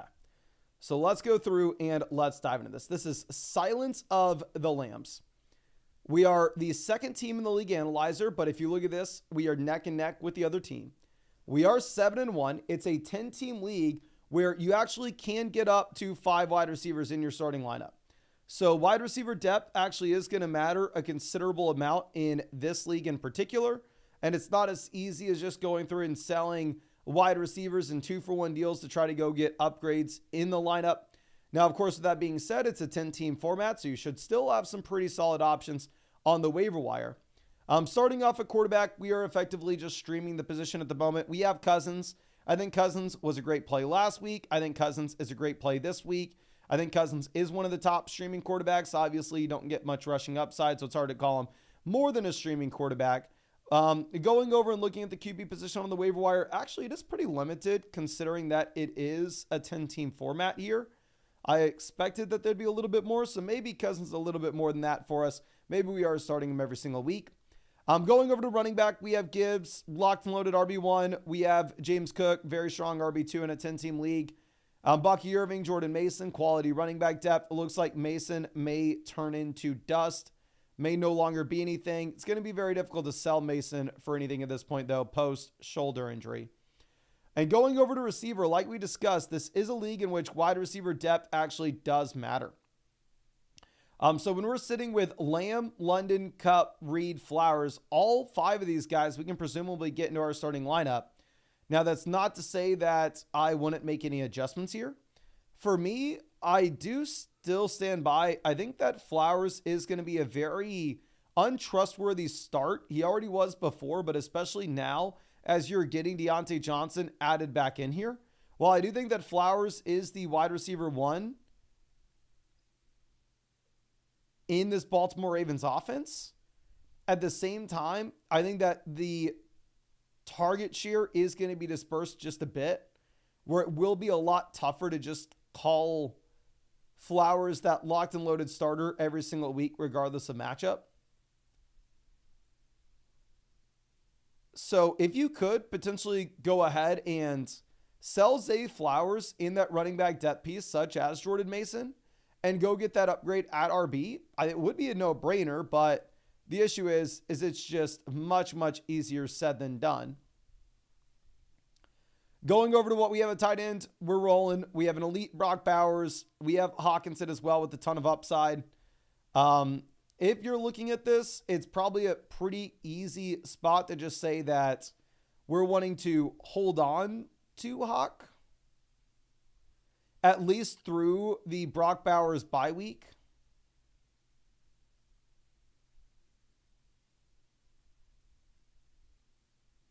Of course, I mean, we can maybe go through and we can maybe reconsider once we get past week 10, and maybe if Hawkinson has had a strong week 9 and week 10 performance, and then somebody's willing to go out there and someone's willing to pay for Hawkinson, then going through and making that Hawkinson trade, maybe sending Hawkinson for a top-end quarterback would be a no-brainer. But in terms of trades outside of that Mason and Zay Flowers trade that I would look to make, that's probably pretty difficult to pull off. There's some very clear waiver wire pivots I would look to make. I think for me, I would really like to potentially go out there and pick up these guys that are an injury away from making a difference, like Braylon Allen. And if you were to get that injury to Breece Hall, they potentially turn into league winners in the way that some of these guys at the bottom end of your roster just simply can't. And also, you have another wide receiver on the waiver wire that I think is the number 1 waiver wire pickup for you in this league. It's not even remotely close. If you could somehow, some way, go get Josh Downs. I mean, if this is a situation where you have a bunch of fab dollars left, you blow it all. Downs does appear to be an every week starter for you in this format. I would cut Palmer. I would maybe cut Jalen McMillan for both the combo of Braylon Allen and Josh Downs. And then another potential thing that you could look at is possibly trying to sell Flowers and Cousins to pivot over to the quarterback that gives us a higher floor ceiling combo rest of season where we're not potentially worried about him maybe not having rushing upside. Maybe somebody like Kyler Murray. But I really appreciate you and really hope I was able to help you out in some way with this. Again, thank you so much for taking advantage of that free team review. Obviously, you're 7-1. We are sitting here we're one of the juggernauts in this league. There's not much that we can do with this team or we need to do with this team, but that is what we would be looking at. But I really do appreciate you and really hope I was able to help you out in some way here. Now, Jake A coming out says 6-2. Do you think this move helps or hurts my team? Or running back, we have Jacobs, Tracy, Montgomery. That's it. It's a 12-team, 2 wide receiver, 1 flex league. 12-team, 2 wide receiver, 1 flex league. Give me the best asset in Drake London. I don't know if we have a ton of reasons to be going through and getting rid of running backs here, but yeah, go get London and then go pick up another running back off the waiver wire. Now, Abel coming out with a start-sit question. Here, we need a flex. We have no Najee. Najee's on bye. Jameson suspended. Mike Williams is out. I guess we're rolling with Shakir. Rome Odunze's in an offense that we can't trust with a role that we can't trust.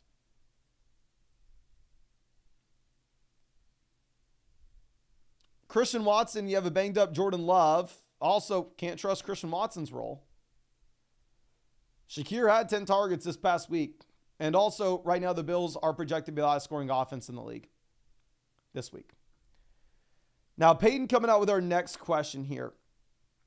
It says, keep in mind, I also have Jahmyr Gibbs.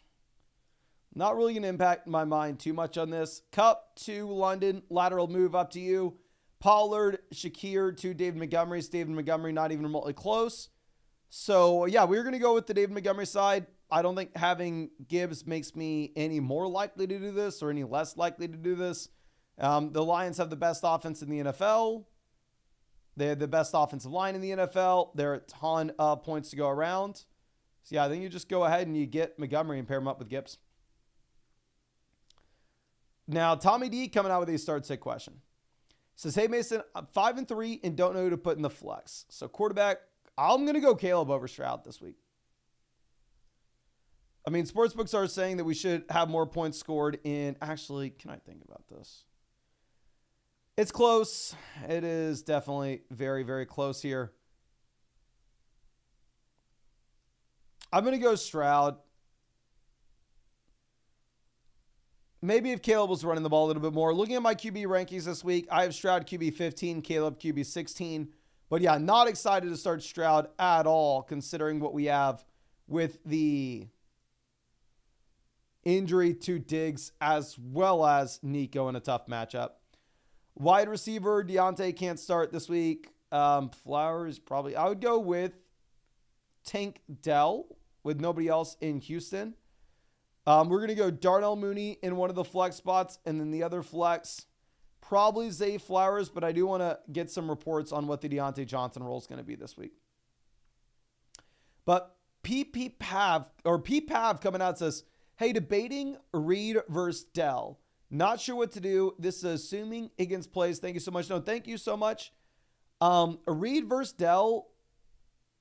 The issue that you have here is Dell plays on Thursday, and I don't know if we're going to get the clarity with Jordan Love by then. So for me, I'm kind of just confidently going to be playing Tank Dell here. If you told me Mason, Jordan Love's 100% good to go, no questions asked, I think that you could make an argument for Reed. Obviously, Reed's the better player. Reed's had the bigger game so far this season. But Dell's just going to have such a large role, even if it's a tough matchup. I'll give good quarterback play. Now, Shane coming out. This is Devontae Adams versus Javonte and Calvin Ridley.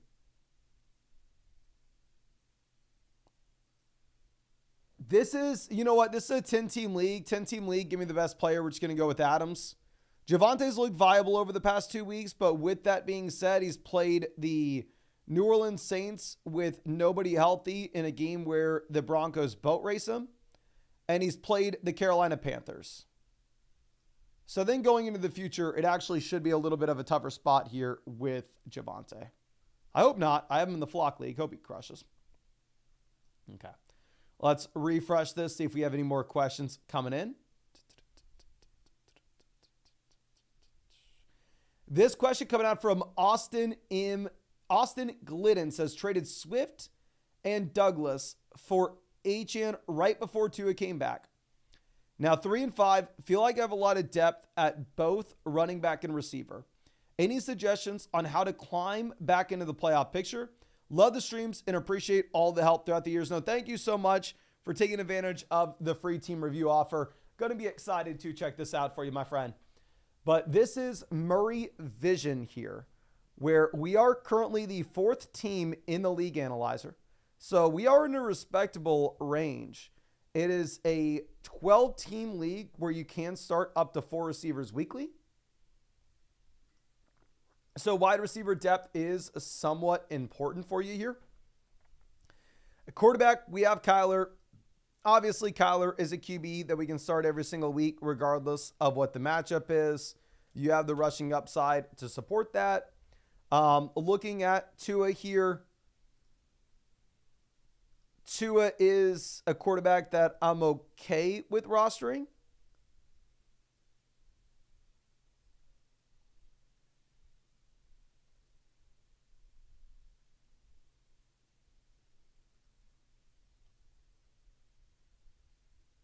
Just because you have Kyler for the week 11 bye, but honestly, I think I could consider dropping Tua for one of the top-end handcuff running backs off the waiver wire like Tyler Algier once we get through that week 11 bye. Now, going over to what we have at the running back position, we have 2 locked and loaded RB1s with Breece Achane. We have Dobbins as a great flex. Again, it's a league where the depth matters a little bit more. Tracy as the breakout RB here as well. We have Mostert, Braylon Allen, Keaton Mitchell. So here's something that I would consider doing on a 3 and 5 roster. This is a team where we are in a really good spot. I understand that maybe we struggled earlier on. We have rookie receivers. We have, 4 rookie wide receivers. The Tua injury negatively affected Achane. But going into the future, this team's ceiling and where this team's at right now is so much better than the actual record indicates. I think you are in a really comfortable position.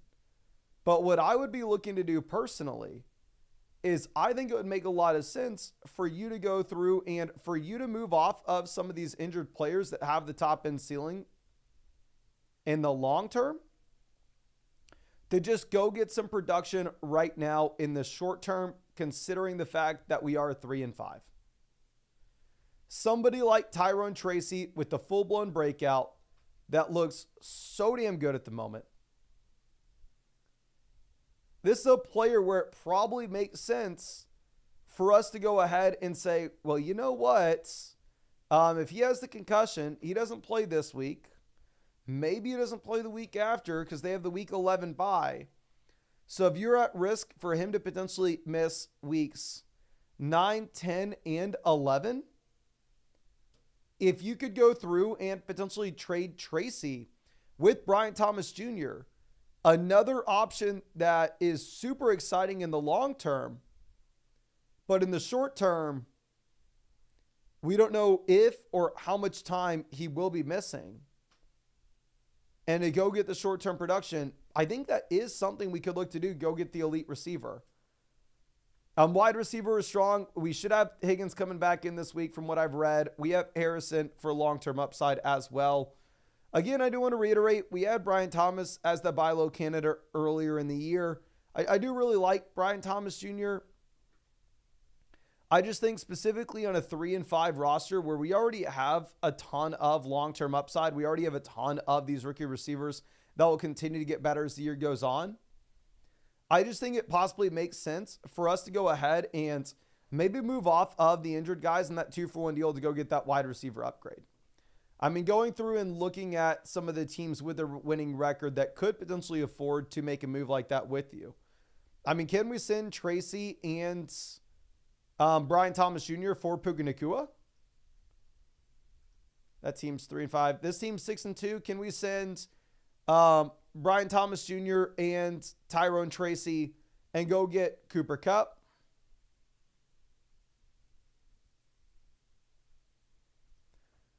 I think those would be the moves that we are looking to make. Going over to tight end, we have Kincaid. Obviously, with Kincaid, we are kind of chilling here. The best waiver wire pickups, Tyler Algier, Ricky Pearsall, Gabe Davis. For me, I would for sure drop Keaton Mitchell. Because the thing with Keaton Mitchell is even if you were to say get possibly no Derrick Henry in a game,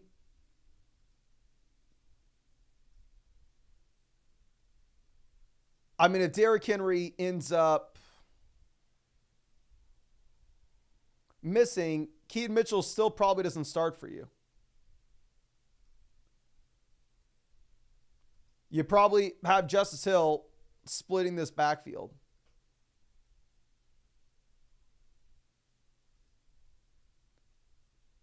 So I would cut Mitchell. I'd pick up Algier or pick up Pearsall if somebody else gets the Algier before you.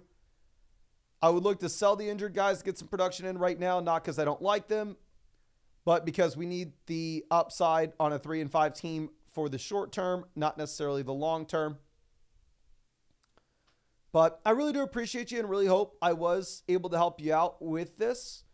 Again, thank you so much for being a member of the flock, and thank you so much for taking advantage of that free team review. Now, going over to this other free team review that's coming out from Indog says, was thinking to make a possible trade for a better wide receiver 3 and letting go of some of my extra running backs plus Cade Otton. Let me know what you think. Love the videos. Keep it up, bro. Thank you so much, my guy. Really do appreciate you. So looking at this is the team name Better Spread 'em. I will say this is my first time seeing this team name, my friend. But anyway, this is a league in which it's only a 10-team format, so we have some pretty solid options on the waiver wire. Now, you can start up to 4 wide receivers weekly, so it's not like wide receiver depth is completely irrelevant. Like, wide receiver depth will have some impact here. Starting off at quarterback, we have Lamar. When you're looking at Lamar Jackson, you're able to start him every single week, regardless of what the matchup is. So, a really comfortable spot, of course. Going over to running back, we are rolling with Alvin Kamara and Devon Achane. So we have 2 RB1s here rest of season now that Tua is back in. DeAndre Swift, very comfortable here at RB3. So looking at the amount of running back production you have on this roster, I mean, if you could get something for Tank Bigsby, I think it'd make a lot of sense. This is a full PPR format, so realistically speaking, I don't see the path for us to get a player like Bigsby into our starting lineup here. So if you could potentially sell like Bigsby and Darnell Mooney to go get a wide receiver that you're more excited about, that is something that I personally would be looking to do. Maybe a team down here that needs some help at running back. This team had Travis Etienne. They had Gus Edwards. So really the only 2 healthy running backs they have at the moment are like Aaron Jones and Chase Brown. They're 3-5. They need points right this second. So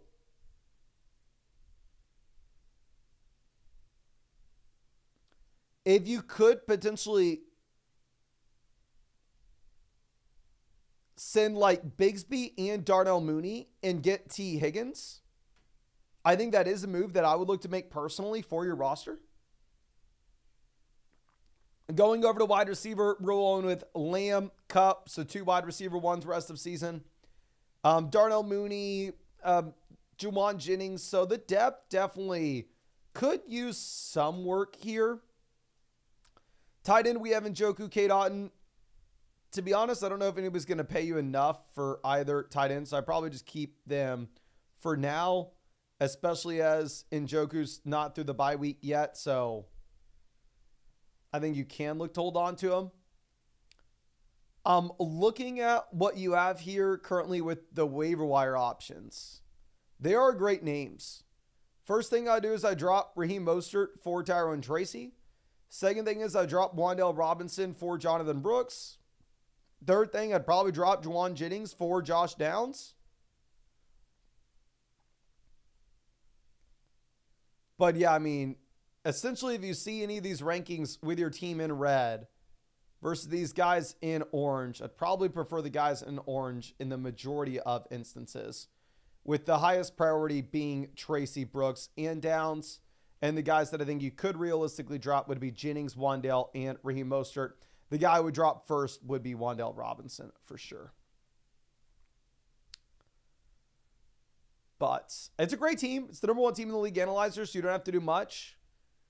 And yeah, I mean, if you can get somebody to pay you in an arm and a leg for Cade Otton, go for it. Obviously, we don't need him if we're sitting here ourselves with David Njoku. But at the same time, I mean, this is a tight end that if you are selling, you need to get a lot for, because he does look like he's a locked and loaded tight end one rest of season here. But I really do appreciate you and really hope I was able to help you out in some way with this. Again, thank you for being a member of the flock. And thank you so much for taking advantage of that free team review as well. Now let's move this over to our next question.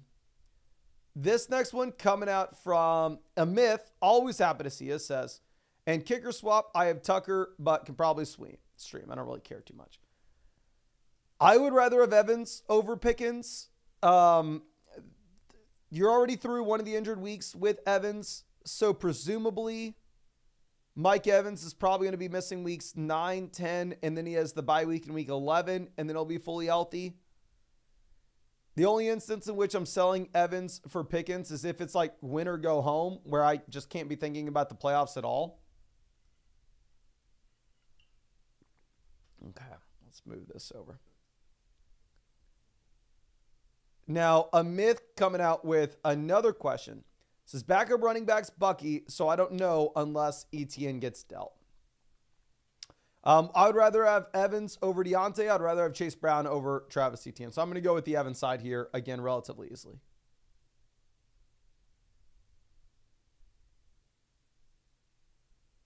We're going to go Brown and Evans. Now, Trebner, a longtime member of the flock, says, wide receiver depth improving with Puka and Nico. He may want Bucky to get it over the line. Is it still worth it for me?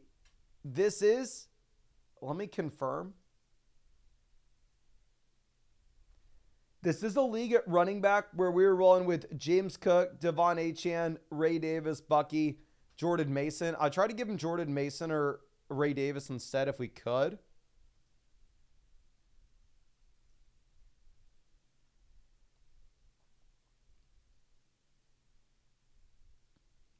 I would pivot over to Walker here if we are getting Nico back in.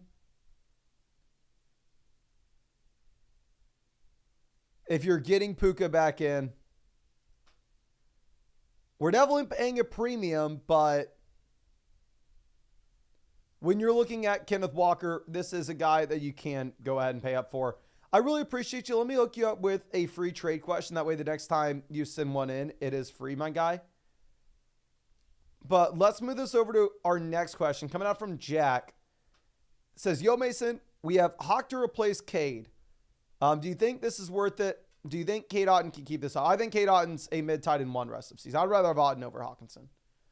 So I would definitely prefer Pittman over Addison now that Flacco is the guy. But with that being said, I think that you would need to be getting a better receiver upgrade here than just Michael Pittman Jr. Like, I'd rather have Cade Otton and Jordan Addison. If you want to sell Hawkinson and Addison for Pittman, I think I'd be a little more interested in it. Jazzy Bass says, hey, Mason, I'm 6-2. What's your take on this offer? Okay. Lamar, Brian Thomas Jr. versus Allen and Tyreek. Give me Tyreek over Lamar. Give me Allen over Brian Thomas Jr. Even on a team that's 6-2. I don't know if Tyreek still has wide receiver 1 overall in his range of outcomes, but I still think you can very comfortably project him out to be a top 3 wide receiver here rest of season.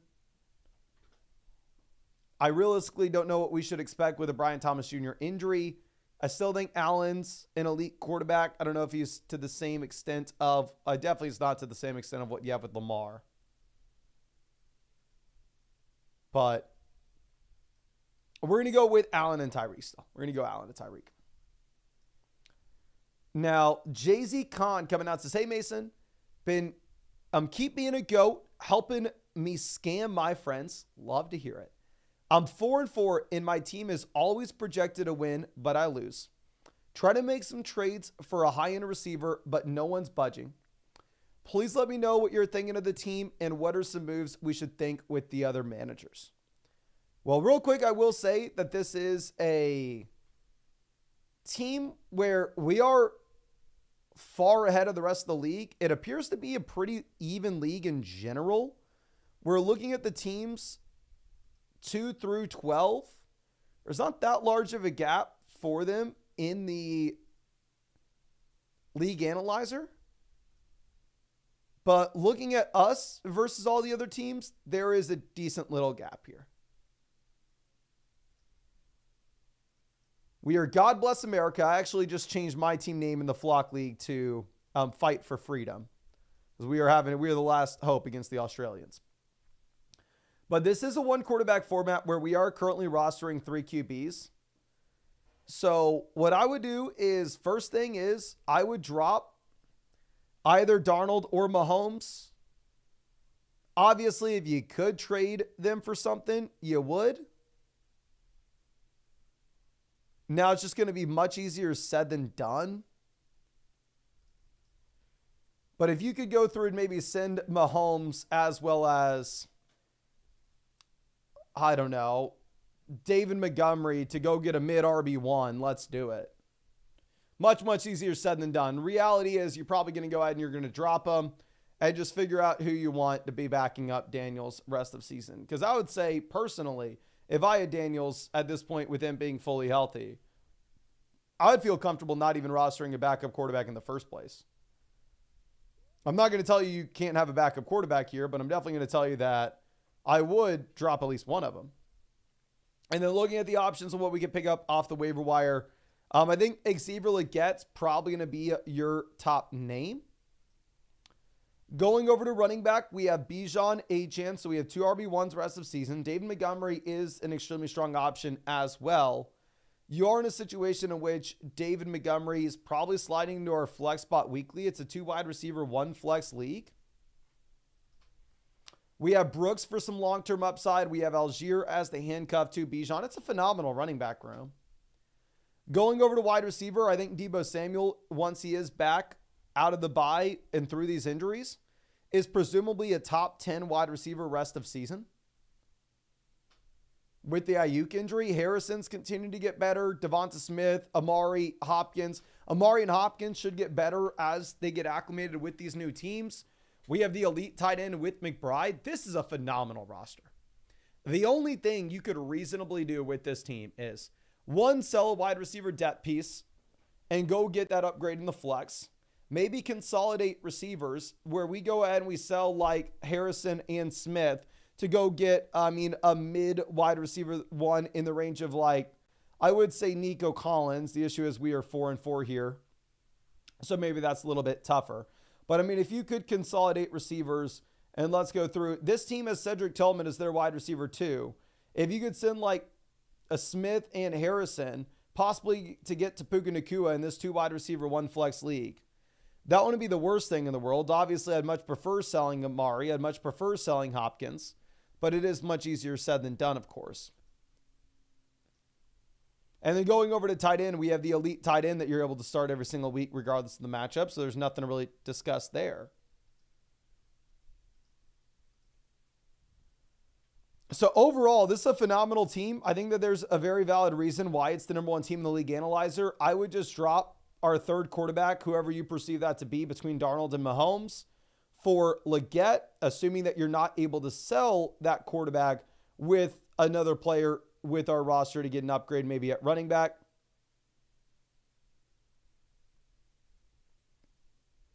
Going through and looking at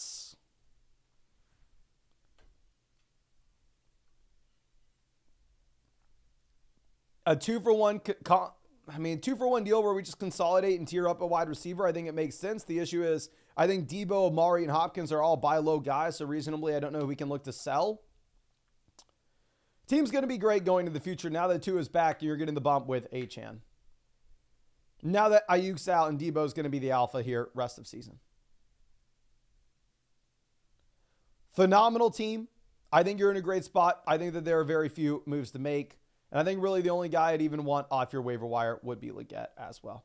But thank you again for being a member of the flock. Really do appreciate you. And I hope I was able to help you out in some way here. Now let's move this over for M. Gutierrez. Says this team has sent me multiple offers looking to upgrade my running back. Any better offers you see? First thing I would say is Stroud, Cousins, not going to be a massive difference between the two.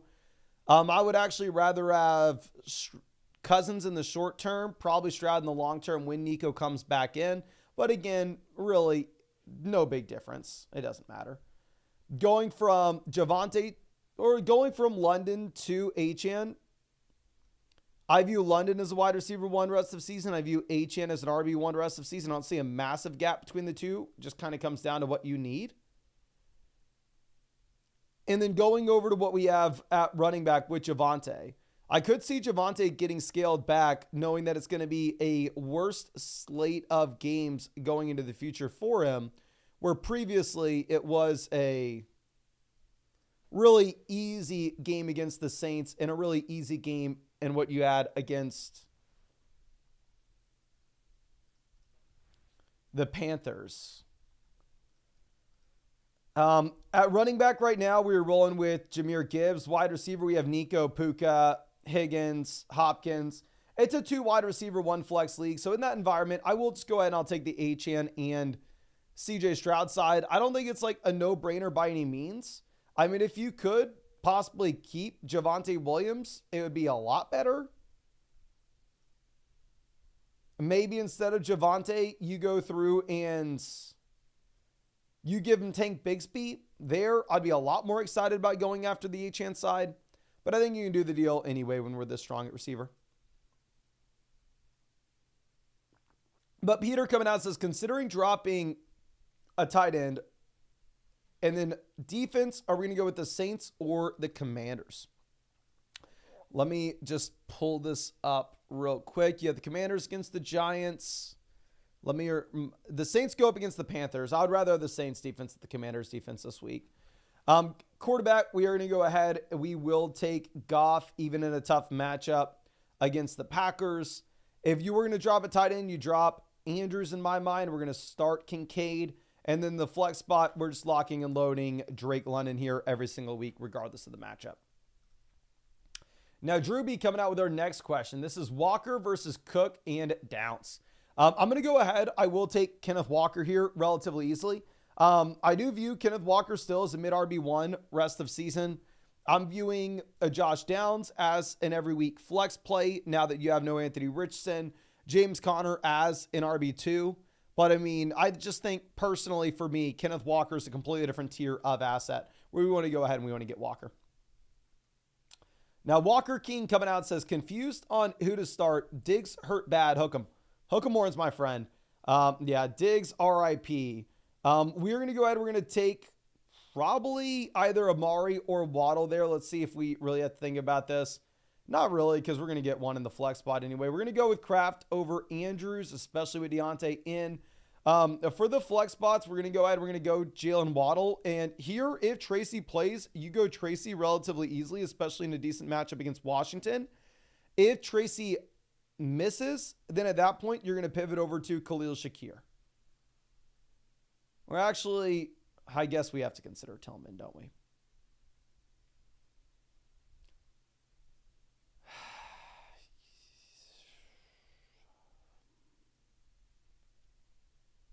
Can y'all spam the chat? We've probably got to go with Tillman. I currently have Tillman ranked wide receiver 32 in my rankings this week. I have Shakir ranked wide receiver 34. But if you could please spam the chat and help me out with this. Are you starting Cedric Tillman this week, or are you going with Khalil Shakir? Shakir plays Miami. Tillman plays the Chargers.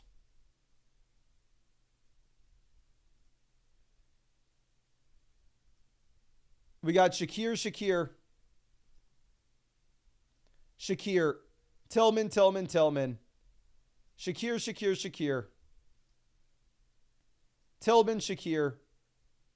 Tillman, Shakir. Tillman. Doesn't look like there's a massive gap between them. I don't know right now. I have them in the same tier. I have them 2 spots away from each other. So I do think that it is up to you. I'm expecting that Amari possibly does expand his role just a bit. Okay.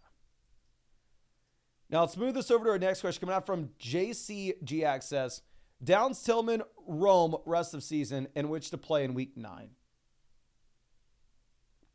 I would rather have Downs. I would rank this Downs rest of season.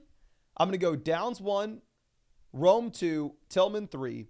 For week 9, I'm going to be going with Downs 1, Tillman 2, Rome 3.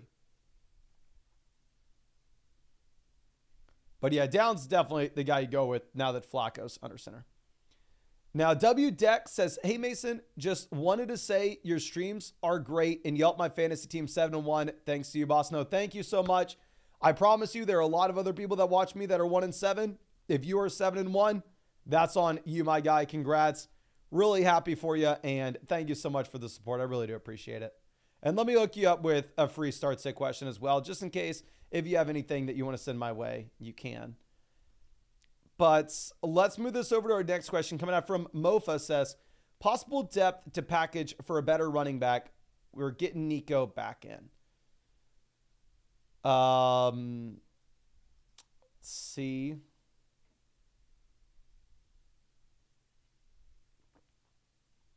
We have Kincaid, Ferg.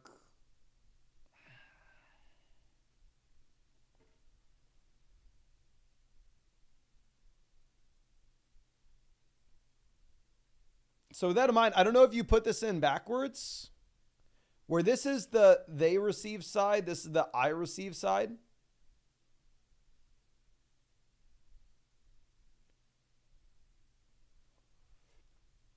I view London as a wide receiver 1 rest of season, Dell as a flex option rest of season, Harrison as a wide receiver 2, and Laporta as a low-end tight end 1. So if I'm looking at this correctly,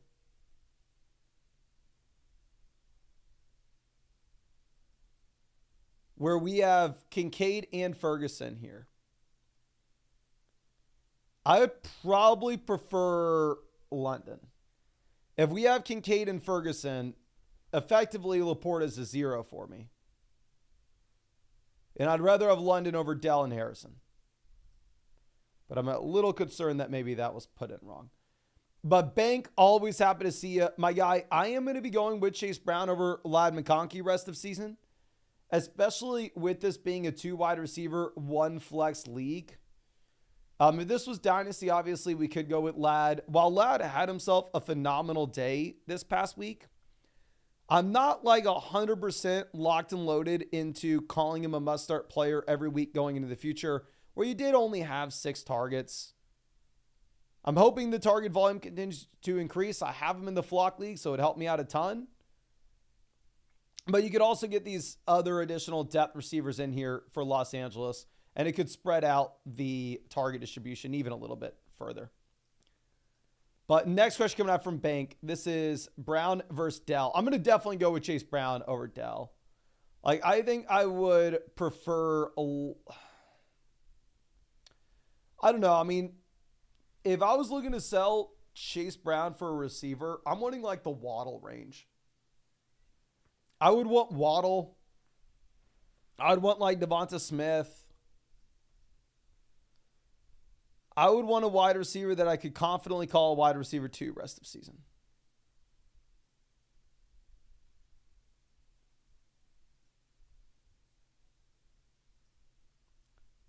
which, I mean, if you could go through and maybe send like Chase Brown in a package, like a 2-for-1 deal, where you're able to potentially go out there and get to a receiver like Chris Olave, I think that would be an absolute no-brainer.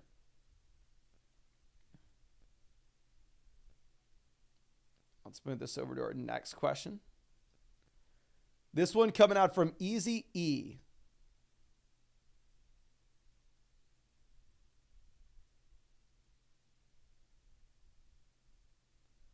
Says, I'm 5-2. Hopefully this guy accepts. What are your thoughts? So I think Olave is one of the best buy low candidates that you have in fantasy football.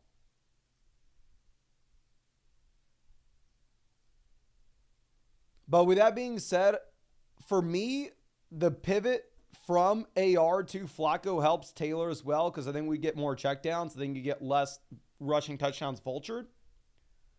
So I want to give a bump up to Jonathan Taylor here.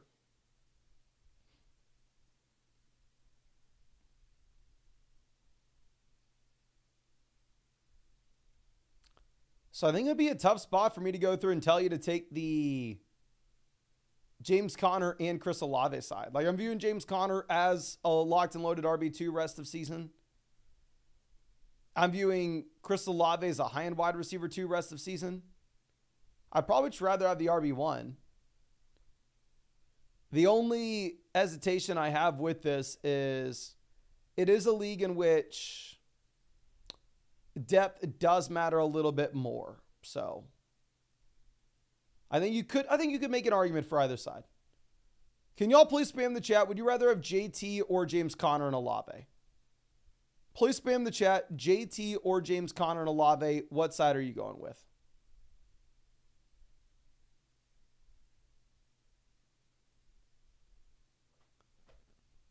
We got JT. Everybody's on the JT side, so yeah.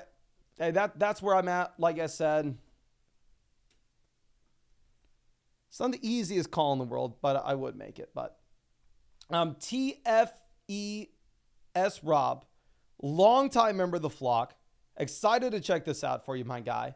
Let me go ahead and hook you up with both a free trade question as well as a free start sit question too. So say Mason, 3-5, love my roster, but I feel like I may have to make a move or two to improve my chances of winning. Do you have any recommendations or advice is welcome? Thanks. Thank you again. So team name is Team Coa, something like that. It looks like we potentially changed our team name. No, perfect. We are right here. We are at number 9. This is a 14-team league, so depth's going to matter more. The waiver wire options will be worse. And we should be trying to optimize to get not just the best player in the deal, but we need a well-rounded roster in general. So starting off at quarterback, we are rolling with Caleb. When we have Caleb, it's a quarterback that we can start based off matchups. We have Tua, we have Lawrence as well. I would say typically it's a very easy spot for me to go through and just cut Trevor Lawrence without much hesitation. I would cut Lawrence and pick up Stafford if you really wanted to roster 3 QBs. I would say that you're probably better off not rostering 3 quarterbacks. The issue is the running back pickups are a little thin. I would still probably prefer Singletary, Isaac Carindo, and Trey Benson as well. I don't know if CH is on our IR or if he's on our active roster, but I would also go through and look to probably cut Clyde Edwards-Helaire for the same thing here, where if you're able to go through and if you're able to pick up these other running backs, where with Singletary, if Tracy misses this week due to the concussion, Singletary's probably a start for you with this roster. In this league settings, we have Najee on the bye this week. So cut Lawrence, cut Clyde Edwards-Helaire, even cut Jalen Wright now that you have both Mostert and Achane good to go. And I would rather roster Singletary, Gurindo, and Trey Benson in that order. Then going over to what we have at running back, we have the locked and loaded RB1 with Kenneth Walker, even better in a 14-team league. We have Najee Harris as a solid RB2, not particularly the most exciting RB2 in the world, right? But definitely somebody that we can roll with, especially in a 14-team format as well. We have Rico Dowdle as an RB3, which is a great RB3 in a 14-team league. I think Emmanuel Wilson is in a very thinned out backfield where he should have everything if you were to get that injury to Josh Jacobs. So completely fine there. I just think that mainly we cut Lawrence, we cut Wright, we cut CEH, and we pick up these top three backs. Going over to wide receiver, another thing that I would look to do is I would cut Juju Smith-Schuster in favor of Adam Thielen, where if we are looking at Adam Thielen here rest of season, I mean, this is an option in which you have Diontae Johnson traded, so while he's in a garbage offense, presumably there is a shot that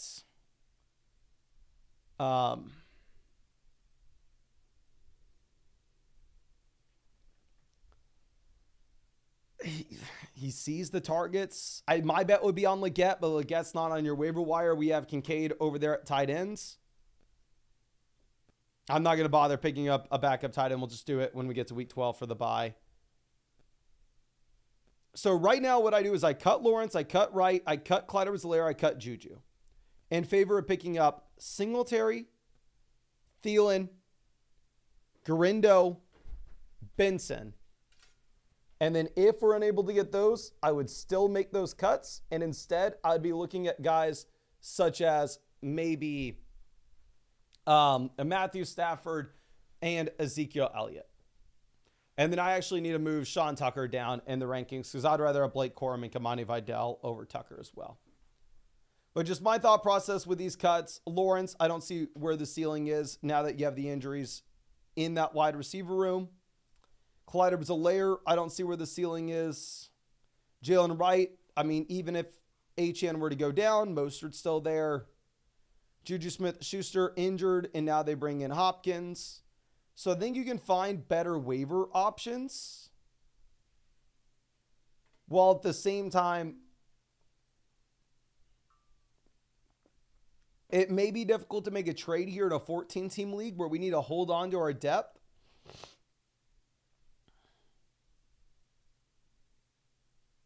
And we're probably just in a better spot now that Tua comes back in. He bumps up Waddle. We had to deal with the Walker injury earlier in the year. Amari's in a much better offense going into the future. So I think the team's already better than it was. It's just probably we're wanting to make those waiver wire pivots. But can y'all remind me, did I hook up Rob with the free start sit question and the free team review? I'm almost certain I did, but just want to triple check.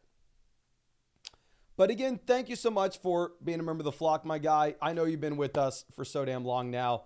I really hope I was able to help you out in some way. And yeah, it does look like I hooked you up with that free start sit question and that free team review as well. So if you have anything else you want to send my way, don't hesitate to do so. But I really appreciate you and really hope I was able to help you out in some way with this. Now, our next question coming out from Jordan says, drop anyone for Downs, Tillman, or Zach Moss. Zach Moss, my favorite. Actually, no, I'm sorry. Josh Downs, my favorite pickup there. I would drop Rome Odunze for Josh Downs. I don't think I drop anybody else, though. Drop Rome for Downs. If you can't get Downs, I don't know if I drop Rome for Moss. And I think you stay as is. And then in terms of who we're flexing this week, Pickens is on the bye, so you actually may flex Ladd or Javonte. I think we stay Ladd for now, but we'll put out the flex rankings later in the week. Now, Reggie coming out. This is London and Smith versus St. Brown. This is a 10-team league in which you only start 2 wide receivers in a flex. We have Puka, Higgins, Hopkins, Ladd, so we already have plenty of wide receiver depth. So specifically in a 10-team league where you only start 2 wide receivers and a single flex, in this kind of format, what I would prefer optimizing for would be, I don't know. I would rather just go after the studs, make as many 2-for-1 deals to get the best player in return possible. I don't think there's a massive gap between London and St. Brown. I just don't see how you start Smith without your team set up, which is how a lot of teams are in a 10-team, 2-wide receiver, 1 flex. Now, Schmike coming out says, what's good, Mason? Sitting at 5-2 and looking for some upside. And my roster's linked as well. Really appreciate you. I don't even need to see your roster. This is a phenomenal deal. You go get Nico Collins. I can say, oh, we have Josh Jacobs, Jonathan Brooks, Zach Moss, Blake Corum, Jalen Warren. We have Saquon Barkley at running back. But to be honest with you, I could have looked at your roster and gone, oh, we have potato, tomato, Cheeto. It wouldn't have made any difference. You're going to go through and you would sell Najee and Garrett Wilson for Nico Collins in a heartbeat if you are a 6-2. Absolutely love to hear it. Now, let's move this over to our next question. It's coming out from Northside Coop. Says, Mason, thanks for the last time. It's a real 10-team league, and they're idiots who to start. Really appreciate you, and I'm sorry, my guy, but to be completely honest with you, obviously I appreciate this. I really do appreciate the support, and I'm never going to say, hey, don't donate to the channel, but I want to be honest. I don't know how much I can reasonably help you with your starting lineups. I think you could go close your eyes or just spin a wheel and you're going to be winning your games.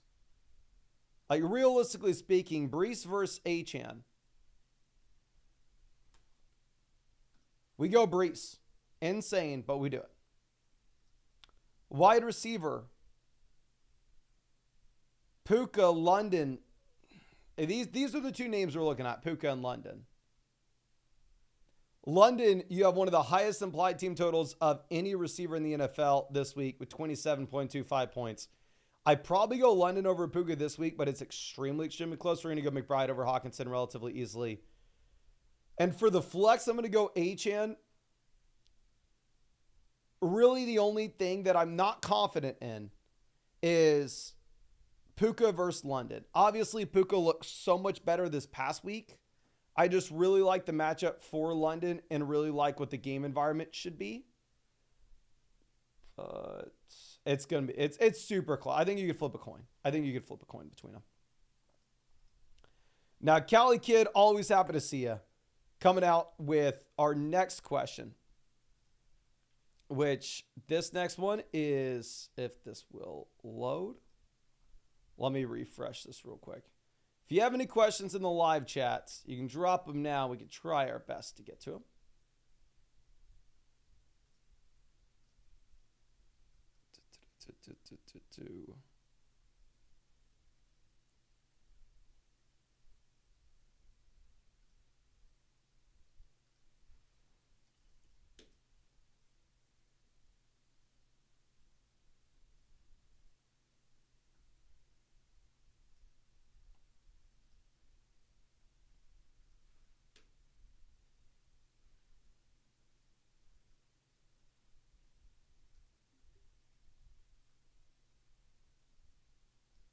Okay.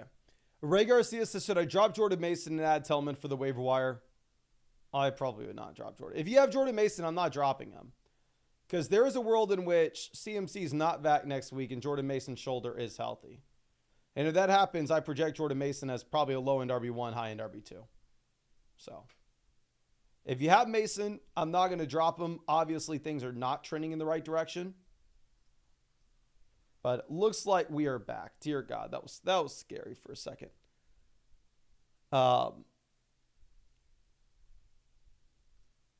Mitigated says, should I trade Baker and Flowers for Pickens and Pittman? I'd rather have Pickens over Flowers, Baker, Pittman. Up to you. I think, honestly, up to you. It depends who your other quarterback is. Paul says, Dell, Sutton, or Pittman. I'm going to go with Dell. Michael says, did my team review not go through? We still have reviews to get to. We'll go ahead and we'll dive into those right now. Obviously, if you wanted to go ahead and ask any questions on the site, you could always hit the expert advice button in the top right corner. There you can send in a team review, start sit question, trade question, super message. If you wanted a team review, I'd highly recommend taking advantage of the offer we have on Underdog Fantasy because it'll be by far and away the cheapest way to get it. Where if you go over to Underdog Fantasy and use promo code FLOCK, you're going to get a 50% deposit bonus up to $1,000. Plus, you're going to be getting a free CJ Stroud pick for Thursday night, more than less than half total yard. And you're going to be getting a free team review in the live streams that we are doing every single night. Just make sure you use code FLOCK. Go through the link in the live chats. And at the same time, go ahead and set up an account on flockfantasy.com with the same email address as your account on Underdog Fantasy. That way we can go through and that way we can hook you up with that free team review voucher. But let's move this over. And again, Northside Coop, we answered this just 2 minutes ago. I'm sure you already saw the answer, but just in case you didn't. Now, Cali Kid coming out says, full PBR 6-point passing touchdown league. Tua, Stafford, or Baker this week. I probably go ahead and take Stafford. You have the highest implied team total for Stafford, while at the same time you have the best matchup against the Seahawks. And then need the win with Rico dropping for Downs this week. Yeah, I would rather have Downs over Rico rest of season. I'm surprised that Rico would be the worst player on your roster, though, to be honest with you. I would kind of assume that. I mean, Rico would definitely not be the worst player on my roster. That's for sure. But Jay Colley, always happy to see you. Let me go ahead and hook you up with both a free trade question and a free start sit question here as well, my guy. Thank you so much for being a member of the flock and supporting the channel. But it says, hey, Mason, we're somehow 3-5. Team can't play defense. Do you see any moves to make? I don't want to trade Nico because it's looking like he'll only miss one more week. But are there any packages you see? Trades aren't easy to come by. I try to package Burrow, Kyler, but no bites. Please float some ideas. Thank you. Thank you so much. So here, this is the second team with the league analyzer. It does look to be a pretty even league in general, though. And then, yeah, if we're looking at trading away one of the quarterbacks, specifically in the 10-team leagues, it's going to be a lot tougher because most teams here should have a viable QB. Like going through and looking at this, the teams with the worst quarterback rooms in the league, this team has Mahomes, Knicks, Geno. I could very easily see them convincing themselves that they're golden. This team has Caleb and Baker. I could very easily see them convincing themselves that they're good. This team has Dak. You could see that team being a little delusional. But nonetheless, I think we are kind of just chilling here at QB. When we have the combo of Burrow and Kyler, we can maybe tell ourselves, oh, okay, well, the reason that we need to roster both these players is neither of them are through their bye week just yet. So maybe we still need Burrow for the week 11 Kyler bye. Maybe we still need Kyler for the week 12 Burrow bye. We can tell ourselves that. In reality, obviously, if you could sell one of the quarterbacks, we would. Just much, much easier said than done. Now, going over to what we have at running back, you are currently sitting with Saquon Barkley. So we have the RB1 in fantasy, my number one overall player in fantasy football. We have James Conner here as our RB2. You're looking at Chase Brown as, a very strong RB3 as the starter in a great offense. Charbonnet, Roschon, just kind of his premium handcuff backs at this point. So great running back room. Going over to wide receiver, we have Nico Collins. To be honest with you, if you would have sent me this team like last week and say we were 2-5, I would have said, you know what? It sucks, but you got to sell Nico Collins. We got to get some production in here right this second. But now if you are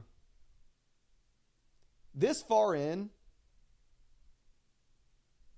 I'm not going to fault you at all for just going through and holding on to Nico, rolling with the punches, seeing if we can survive It's a 10-team league in which you only need 2 wide receivers, 1 flex.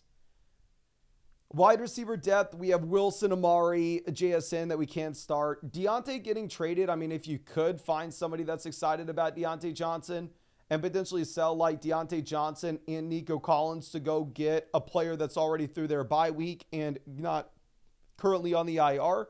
Like if you could go Diontae Johnson and Nico Collins to get A.J. Brown, to get Amon-Ra St. Brown, I think you probably lose that deal in the long run, but specifically if you're 3-5, that is a move that we can make. Now, obviously, like I said, Nico looks like he's set up so nicely in the long run here that it's definitely not a trade that you have to make. Going over to what we have at the tight end position, you're currently sitting with the combo of Sam Laporta as well as Cole Kmet. So, really comfortable spot here. I mean, there's not much that you need to do. I have literally these exact tight ends in the Flock League. I was an idiot. I started Kmet this past week instead of Laporta. I feel horrible because of it. Looking at the waiver wire options, I would really like to pick up a few of these names. I would drop Keenan Allen in favor of Josh Downs right now. I would also drop Roschon Johnson either in favor of Rome Odunze or Raheem Mostert, up to you. And then obviously if we were to make a trade, I guess we could look at 3 separate deals. We could look at potentially trying to package together the receivers that aren't going to give you much right now and have the week 14 bye and a 2-for-1 deal to go get a stud wide receiver that's healthy right now already through their bye. I wouldn't recommend this for everybody, but specifically if we are here with a 3-5 roster where we need to optimize to get points in this lineup right this second, I think we can look to do so. I think a trade like that would involve us potentially going through and selling, say the combo of Nico and Diontae for St. Brown or A.J. Brown.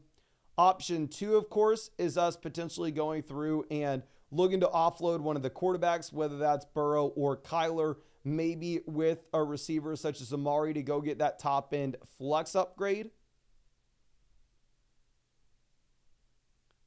Obviously, if you could sell one of the tight ends to go get an upgrade at either wide receiver or running back, we would look to do that as well.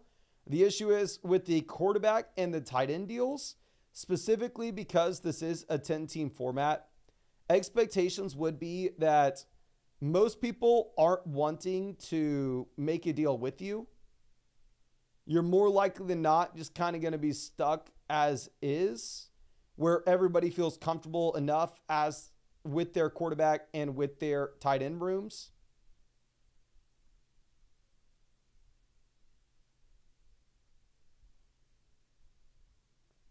So what I would probably look to do again is, I think the most realistic trade that we could get done would be that one regarding pivoting off of Nico Collins to a player that is healthy for a team that is 3-5.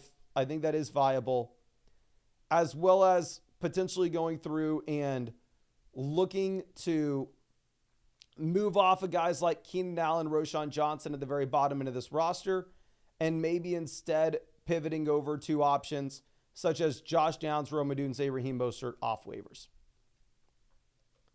But I really do appreciate you and really hope I was able to help you out in some way with this. Obviously, I hooked you up with that free start sit question and that free trade question as well. So just in case you have anything else that you want to send my way, don't hesitate to. I really do appreciate you. I think the team's going to be much better regardless of what we do going into the future. Now, M. Gutierrez coming out with a trade. Here we're sending Bo Nix, who has 0 value. He's a waiver wire streamer. Javonte Williams, T. Higgins for Tony Pollard, Jacoby Myers, C.J. Stroud. So I'm going to let you know right now, like I already said, Bo Nix has 0 value in this deal for me. If you think, oh, Bo Nix is an interesting streaming quarterback, well, there are 5 interesting streaming quarterbacks every single week, right? So, I mean, you can go pick up Geno Smith for free. Doesn't really matter. Javonte to Tony Pollard, I do think it's a slight upgrade, but at the same time, it does appear to be that probably the Denver Broncos are a better offense going into the future than what you have in Tennessee. And Spears may come back in and take some of these receptions away from Pollard. T. Higgins is a massive Going from Higgins to Myers is a massive, massive downgrade. Sounds like reasonably we can't expect Higgins to be back this week, while at the same time, we know Higgins is in a much, much better offense. CJ Stroud loses Stephon Diggs. I don't think Stroud. I would maybe rather start Nix this week, to be honest. So for me, I think the best player in this deal is going to be T. Higgins. I think that stops me from making the deal. It has nothing to do with Bo Nix. It has little to do with Javonte. I just think that Javonte to Pollard's more of a pivot rather than an upgrade. But yeah, when in doubt, we want to go ahead and we want to keep the best player, and the best player in this deal is T. Higgins. Let's roll with it. Now, Jacob coming out with our next question. Non-PPR, 3 wide receiver league. Give Dell and receive. Oh, this is Adams easily. Dell's my wide receiver 4 or 5. Yeah, you're going to go with Adams. Now, if obviously Nico Collins was out for the rest of the season, we'd go Dell. I think you make an argument to start Dell over Adams this week with no Collins and no Diggs, but rest of season, give me Adams. The Soaring Eagle coming out with a start set here at running back. We're going to go ahead and we're going to play Chase Brown regardless if Travis Etienne's good to go or not. Down in the flex spot, we're going to go with David Njoku against the Chargers. And then for the flex, I'm hoping we can start a receiver. And honestly, are we starting a tight end? Actually, no, we have Dobbs. If Jordan Love plays, we go Romeo Dobbs. If Jordan Love misses, you know what? Even if Jordan Love misses, we go with McMillan. Dobbs is the number 1 play, though. No, it goes Dobbs, number 1 play with Love. Number 2 play Etienne if he does play. Number 3 play McMillan. Number 4, Laporta. McMillan obviously did absolutely nothing last week in a game where Baker had a ton of volume, but underlying that, McMillan did run the most routes. So that is something to know, and play the most snaps, of course. Now this trade coming up from Evan, we're sending Nico to get A.J. Brown upgrade, just because you're going to get 2 more games from A.J. Brown than you would get from Nico Collins. Reed Mostert, barely any value, no difference with this deal. We downgrade from Terry McLaurin and we pay David Njoku. I think you're probably paying a little bit too much. I'd probably go with the Nico Collins side of this. If you wanted to make this deal, I think that you probably should be keeping David Njoku at the very minimum. Like, I feel like giving David Njoku is an overkill, where if I'm looking at Nico Collins, A.J. Brown rest of season, I wouldn't be surprised at all if A.J. Brown actually scores more points per game. I'm sorry, Nico Collins scores more points per game. But I would prefer A.J. Brown just because obviously the fully healthy player already threw his bye and you get the 2 extra weeks. Now, Sway Day coming out says alternate offer. Lamb, Brown, JT, Reed. I don't know exactly what we're asking there. I'm very sorry about that, though. But here, Ramadre to Taylor. Let's not even view that. Lamb to Taylor downgrade. Ramadre to Terry upgrade. I think it's a fair deal. Extremely fair trade. It is up to you. Lamb's the only guy that's through his bye week yet. I think Lamb is the best player here. I think Taylor gets the bump with no AR. Can y'all please spam the chat? Who would y'all rather have? Would y'all rather have the Jonathan Taylor side of this or the CeeDee Lamb side of this? Would you rather have Lamb and Ramadre Stevenson? Or would you rather have Jonathan Taylor and Terry McLaurin? Lamb and Ramadre or Taylor and McLaurin?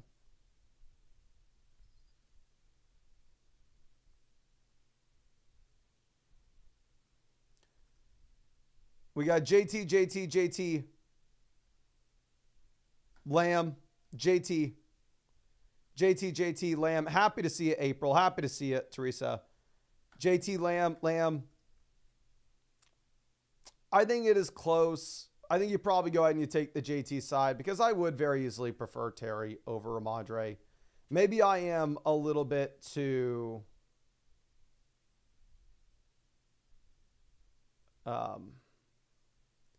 Maybe I'm a little bit too salty with Ramondre, of course, for this guy only performing well when he is on our bench. Now, next question coming out from Succulents. It's a trade question. My wide receivers are definitely worse than running back. Trading to upgrade the receivers. Mixon to Tyreek. Lateral move up to you. Devonta Smith to Ramondre Stevenson. I have both on my team. I'd say that's a downgrade in my mind.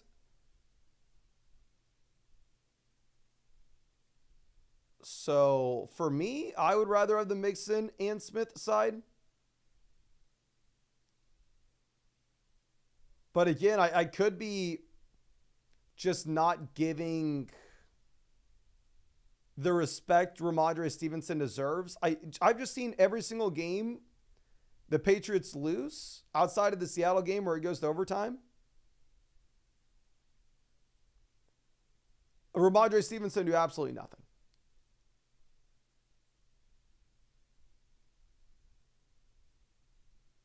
So I'm going to go Mixon, but it is close. Now, next question coming out from Deaver. This is HN Lad DK versus Henry Swift. HN to Henry clear upgrade. Lad to Swift upgrade. We pay DK to get it done. It's a 12-team league where it looks like we can start up to 4 receivers weekly. Our wide receiver room would be left with Lamb, Reed, and that's it.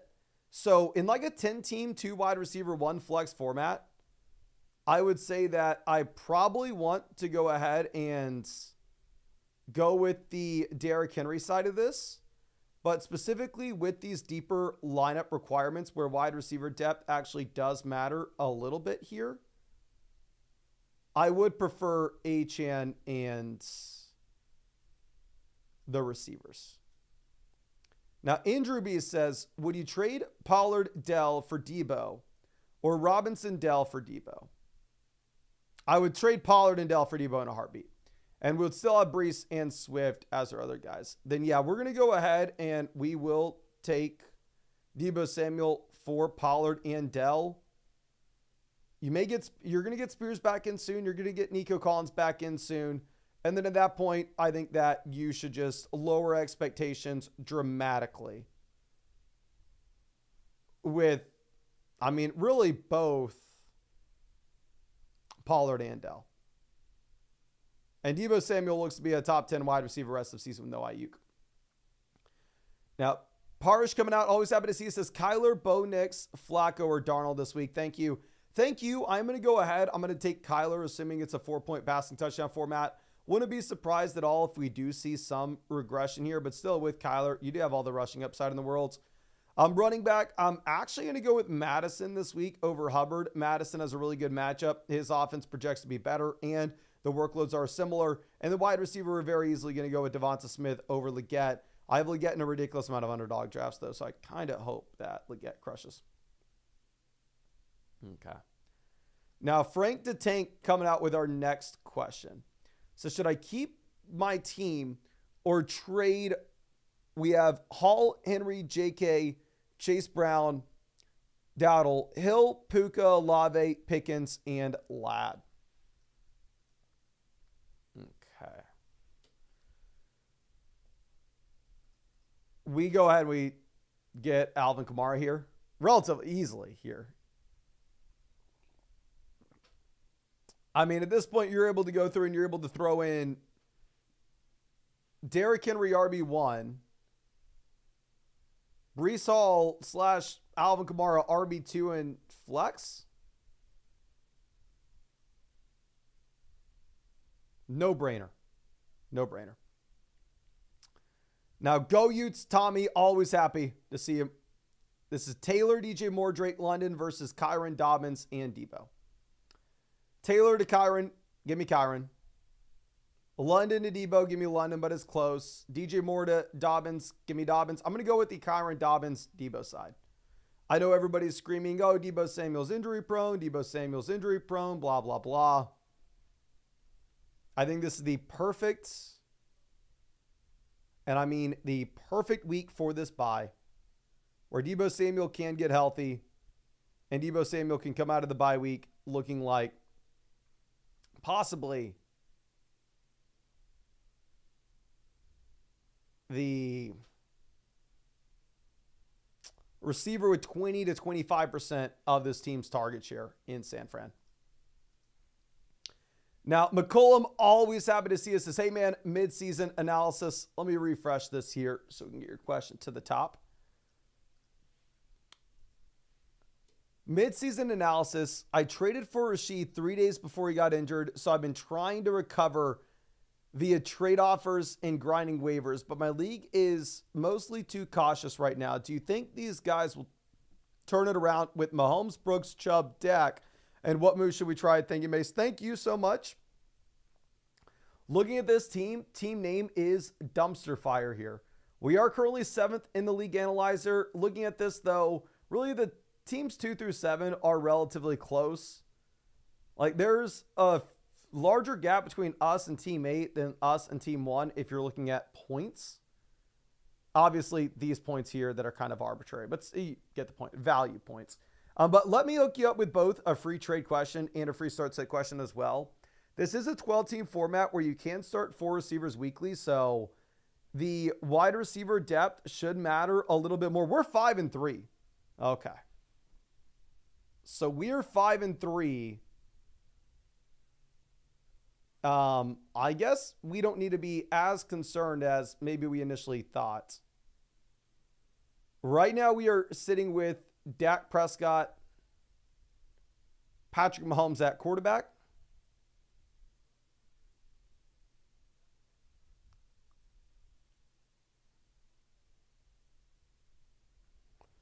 So looking at both options, I mean, this is a room where you're probably just playing the matchups going into the future. Do I think that Mahomes is going to be like a top 5 quarterback? Do I think either quarterback can be a top 5 QB rest of season? No, not at this point. You don't have the rushing upside, and the passing volume doesn't look to be there in either offense. Obviously, Mahomes, I think it could be if they wanted to, but they are just winning games by running the football and playing great defense. So I don't think that it's conducive to a lot of fantasy points for Mahomes, but still a spot where you can just comfortably go ahead and play the matchups between these two quarterbacks rest of season here. Looking over at what we have at running back, we are currently sitting with Achane David Montgomery. So presumably 2 RB1s rest of season. We have Nick Chubb, Jonathan Brooks here at RB3 and RB4. So obviously early in the year, these guys don't give you anything. They are late season upside bets, very similar to maybe what we have with some of the rookie receivers on this roster as well, where base expectation is the rookies and the injured guys don't give you anything at the beginning of the season, but get better as the year goes on. So I think here to have them as your depth pieces when Achane and Montgomery are both already through their respective bye weeks as well. I mean, they're really only upside shots. It's not necessarily like you absolutely need these players. Going over to what we have at wide receiver, we are looking at CeeDee Lamb. So we have a top 3 wide receiver that we can start every week. We have Jaden Reed. We have Ladd McConkey. We have Xavier Worthy. Obviously, I'm assuming that we are about to drop Christian Kirk. I think you drop Kirk and we go ahead and we pick up either Braylon Allen if you wanted another receiver, or actually I probably would. Braylon Allen, or if you wanted another receiver, Ricky Pearsall.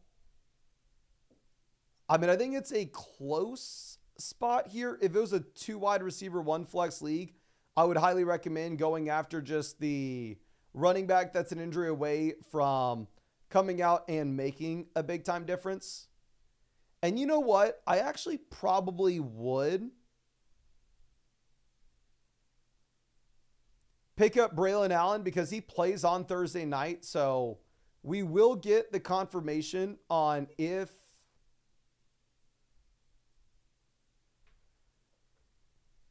Brees is healthy or not coming out of that game. If Brees is healthy, then you can turn around, you can drop Braylon Allen, and you can pick up Ricky Pearsall at that point. Going over to the other spots, I think Ladd and Worthy will continue to get better as the season goes on. Lamb, Reed are very solid options. Wide receiver 1, wide receiver 2, rest of season. Lamb already through his bye week as well. Going over to tight end, we definitely don't need another tight end when we have Laporta. Is Laporta the tight end 1 overall? I was hoping he was going to be coming into the season. Of course not. He has not come close to it. But I think Laporta has shown enough where you don't necessarily need that second option. And what I probably would look to do is I would drop Mark Andrews, knowing that we are only chasing ceiling. And I'm actually maybe a little bit concerned here, considering the fact that if you are looking at the addition of Diontae Johnson, that could cut into the upside that you get from a target perspective for Andrews. And I would go after TJ Hawkinson instead, coming off of waivers.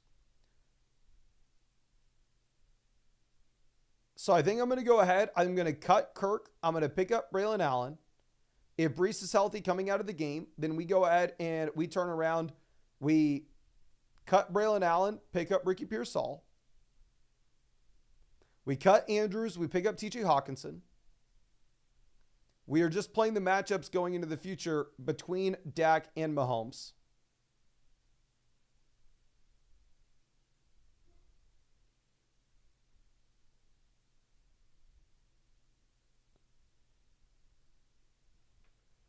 And then the rest of the way, you're 5-3. We have the injured guys coming back from their injuries. We have the rookie receivers expanding their roles. These are guys that have that higher ceiling for the long term than what they're going to give you right this second. So I don't think a trade is necessary. I did hook you up with that free trade question and that free start sit question as well. So if you had anything you want to send my way, of course, don't hesitate to. But yeah, again, thank you so much. You're 5-3. I think this team's only going up from here, to be honest. I think you're in a great spot. I really do appreciate you, and I really hope I was able to help you out in some way with this. Now, moving over to our next question. It's going to be one of those free Underdog team reviews from Adrian. I am sorry, my friend, but while we are second in the league analyzer, it looks like you are going up against an absolute juggernaut. This team here at 1 has managed somehow, some way in a 14-team league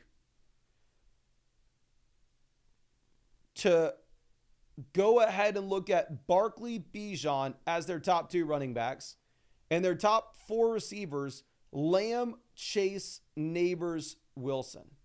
It's a league where you can start 4 wide receivers weekly as well. So depth is going to matter so much here. We are the second best team in the league, but it is we can't really do anything until all we got to do is roll the dice and hope that we beat them in the playoffs, right? Or hope somebody else takes them down in the playoffs. If we can get the number 2 seed, that'd be great. That way we don't have to play them until the championship if possible. But anyway, if we are looking at what we have at quarterback, we have an elite QB. We have Daniels. Because this is a 14-team league in particular, I would say that it's completely fine to roster the second quarterback here, especially if Daniels isn't already through the bye week either. So if you want to hold on to Tua, I'm fine, because really, who's exciting off the waiver wire? Are we really running to get Gabe Davis or Isaac Grindo? Going over to running back, we're rolling with Kamara, James Cook, Jalen Warren. So we have a very strong RB1. I mean, arguably 2 RB1s in a 14-team league in particular. The running back depth beyond that is extremely limited. On the waiver wire, you are looking at names like Isaac Grindo, Trey Benson as probably the best options. Going over to receiver, we have Tyreek Hill back in as that top 5 to 6 wide receiver every week with Tua. We have London as another wide receiver 1 in a 14-team league. DJ Moore as a fine wide receiver depth piece. We lost Godwin. If we had Godwin, this team would be so much better. Obviously, if Godwin's taking up a roster spot, then at that point, we go ahead and we cut him. I think you pick up Gabe Davis with the injury that you have to Christian Kirk. Tucker Kraft is an interesting sell high candidate for me. I just reasonably don't see a way that you could look to move him here in a 14-team format. I don't see like what piece is expendable for our roster. Like we're starting Kamara, James Cook, Tyreek London, and then DJ Moore in the flex. On our bench, we have Tua, Jalen Warren, Ricky Pearsall, and Chris Godwin. So realistically speaking, I just simply don't know what I can tell you to, let's go through and let's sell Ricky Pearsall. You're not going to get anything. We can try.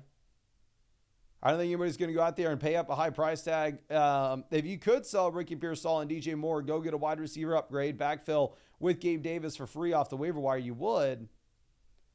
But again, it's much easier said than done. I just reasonably don't expect anybody to be willing to make a move like that with you. So I think the reality of the situation is you're probably chilling as is.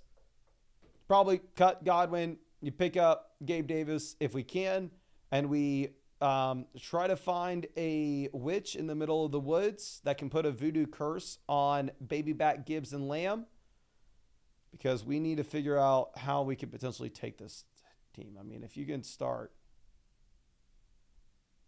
find out how to hack into their sleeper account and maybe swap teams with them, that would be the number one thing. But this is just like absurd to see this with the league analyzer. Now going over to Ope Amon says, trying to make a trade for a better running back. This is another 14-team league here. This is a start 9 format as well. So this is an incredibly deep league. We are the number 1 team in the league analyzer, but there are 2 teams right there with us. So it is a little grouping of 3 with us being in that group of juggernauts. It is a roster where we are 12-4, obviously playing against the league median, but we are thinking more so about the fantasy football playoffs than we are for the short term. Looking at quarterback, we have Hurts. We're chilling. Obviously, I will say that we are cutting Lawrence in a heartbeat considering the injuries that we have here in Jacksonville. I think you can find much better options on the waiver wire. If you can go out there and if you could pick up, say, Sam Darnold, if you could pick up Jared Goff, I think that is an absolute no-brainer. Going over to what we have at running back, I know you were saying that you wanted to upgrade the running back position, where we are currently sitting with Chase Brown, Tank Bigsby as our RB2 and RB3. Obviously, we are completely fine with Jahmyr Gibbs as our running back 1. Gibbs is a locked and loaded RB1 that we can start every single week regardless of the matchup. Brown in a 14-team league, I feel very comfortable to have him here, to be honest. Bigsby was that sell high guy for us last week. I'd probably reiterate that I would still look to sell Bigsby high if you are able to. Now, of course, it just comes down to what does that price tag look like? Reasonably, what are you able to get? Like if you could go through and potentially sell Tank Bigsby and Diontae Johnson and go get an upgrade at wide receiver, I would rather do that, to be honest with you. If you can sell Bigsby and Diontae, if you can find somebody in your league to think that that is going to be an upgrade, because you have plenty of running back depth here. We have Dowdle who will slide in as our RB3. We have Madison who can slide in as our RB4.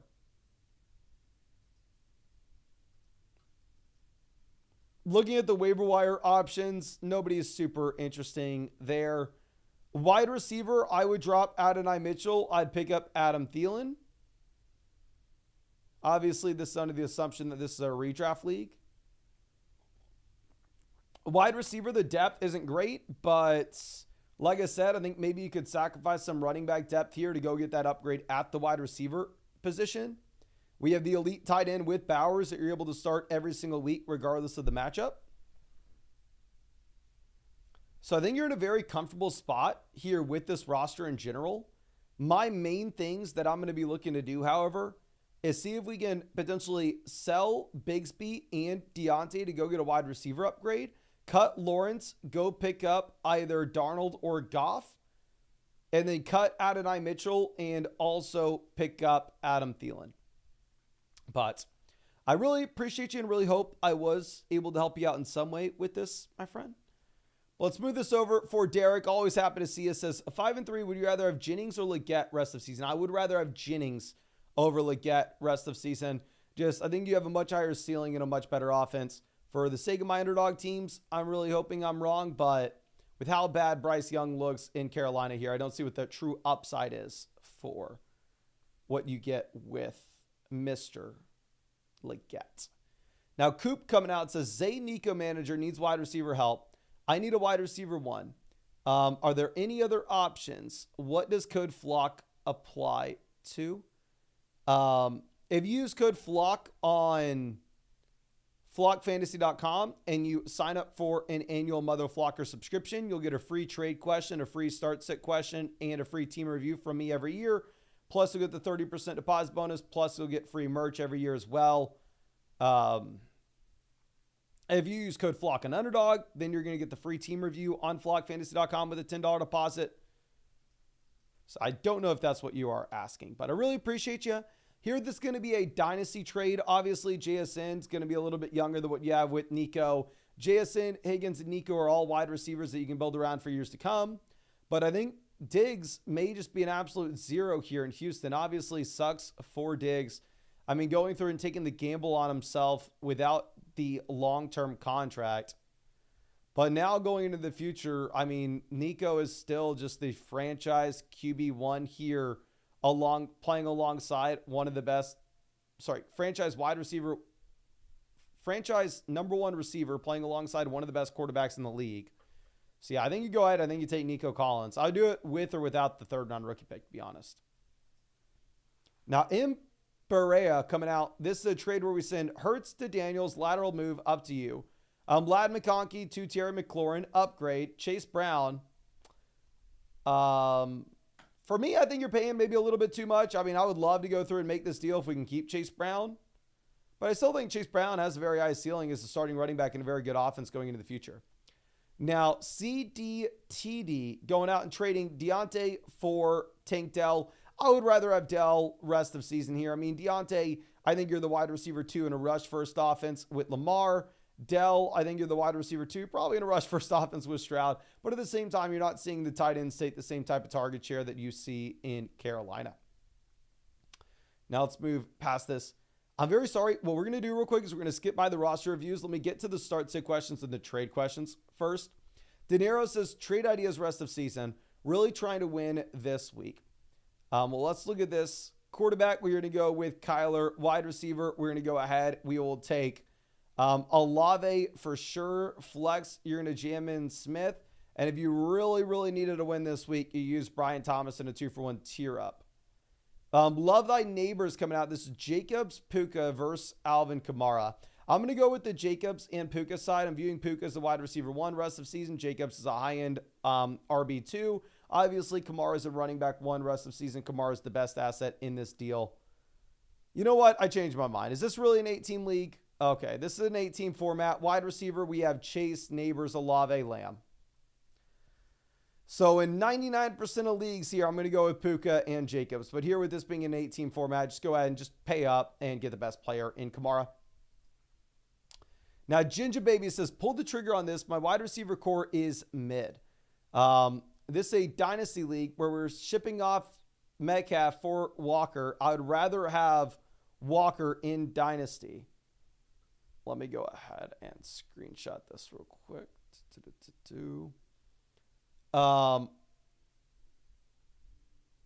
Wandale versus the second. Give me the second rounder. But I think Walker is the best asset. I think Walker's shown enough where you can comfortably project him in 2025 as well. Owen says, I know I'm overpaying. Any similar trade ideas that you have? You're definitely vastly overpaying. You would not want to do this. Maybe if we... Does he have a better running back? If you want to go get Brian Robinson, I think Brian Robinson would be a better move. Obviously, I'd prefer Mixon or Gibbs, but I just simply don't think that you could get one of them in return. Now, Hellboy Jordan, always happy to see us, says, with no Nico Diggs, do we start Dell? Thanks, Mason. Thank you. And real quick, we have the girl wanting in. Come on, baby bang. I know. You need to go outside. You want to tell everybody, hey guys, I need to go outside. Mason can't be streaming until 1, 2 a.m. every night. You want to tell him, oh my goodness, come here. I know, we're going to go soon. Okay, baby. I know.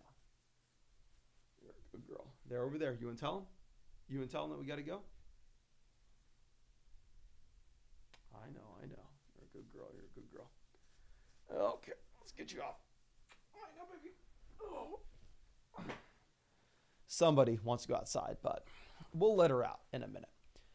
Going back over to Hellboy Jordan says, with no Nico Diggs, do we start Dell? Thanks, Mason. Really appreciate you. Going to be excited to dive into your roster as always. Swift must start running back here this week, even if Spears does miss, playing him over Pollard. Wide receiver, we go Smith. And then, for the flex, we are going to go with Tank Dell. But actually, I guess, because obviously Dell plays on Thursday night, we're going to move Smith down to the flex. Play Dell in there at wide receiver 2, just in case anything happens. But let's move this over. I love you, Mason, coming out with a question. Says, Dolphins fan, I really want Hill, but I don't know how to feel about this. Really appreciate you. This is a 10-team, 2 wide receiver, 1 flex league, so the wide receiver depth's not going to matter much. We're going to have Chase, Lamb, and Tyreek. So 2 wide receiver, 1 flex league. If you're a Dolphins fan, go out there and get Tyreek Hill. And I'm going to hope with you, collectively, with all Dolphins fans, that Tua comes out and starts giving us some passing volume in this offense. Now, Swerve P. Nasty says, signed up for Underdog in August and didn't get the team review. I am super sorry, my friend. If you signed up to Underdog Fantasy in August with promo code FLOCK, you would have gotten the free draft guide and the free rankings. That was the promo that we are doing then. The free team review promo started on September 5th. So I'm sorry if you signed up back then, you should have had both of those. I'll hook you up with a free trade question in case you have anything that you want to send my way. Again, I am sorry about that. And I see that you sent this in twice. Never think that, oh, Mason missed my question, I need to send this in again, or he's not going to get to it. We just go in order of everything that's submitted to the site. So we'll never miss any questions. If you submitted it, we will get to it in order. So again, I appreciate you. I'll hook you up with a free start sit question as well, just in case you want to send anything else in. But yeah, the free team review offer on Underdog started September 5th. David says, this was sent my way. What are we thinking? This is a dynasty trade where we'd be upgrading from Smith to Collins, both in the short and long term, and we're paying a future first. My only hesitation, is this really an 8-team league? 8-team looks like a triple quarterback league, possibly. I hate to say this. In the vast majority of dynasty leagues, give me Nico Collins, 100%. But if it's an 8-team league, and this rookie pick has no shot to be the 109, no shot to be the 110, no shot to be the 111, no shot to be the 112. The rookie pick is inherently a lot more valuable in an 8-team league than it would be in a 12-teamer.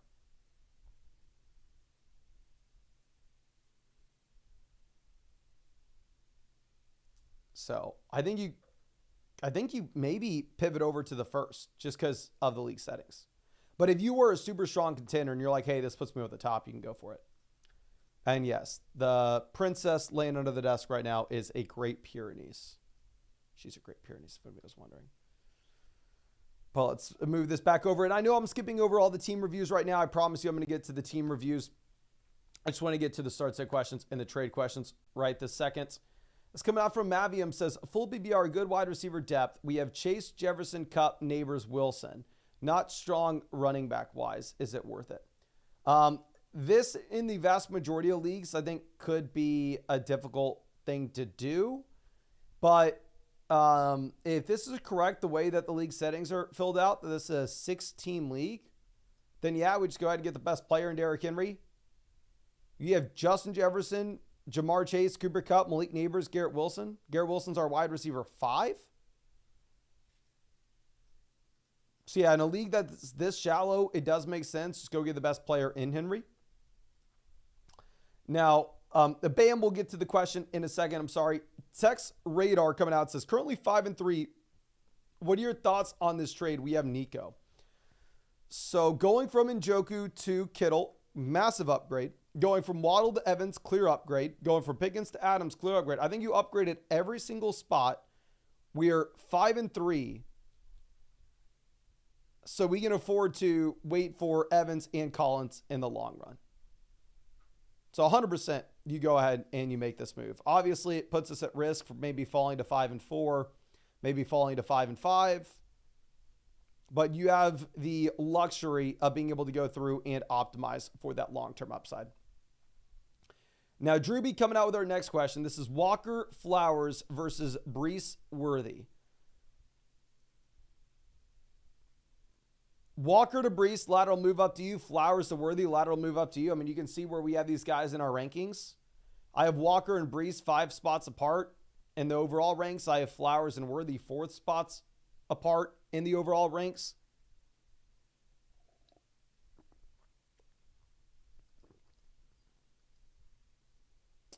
Can y'all please spam the chat? Would y'all rather have Walker or Breece? I'm sorry, would y'all rather have Walker and Flowers or Breece and Worthy? I think the majority of people here are going to go with the Walker side, but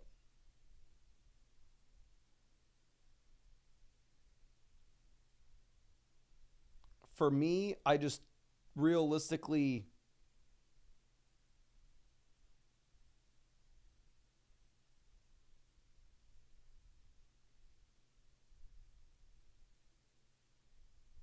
don't know how excited I am to ever think I'm starting Flowers. We got Breece, Walker, Breece, Walker, Breece, Walker, Breece,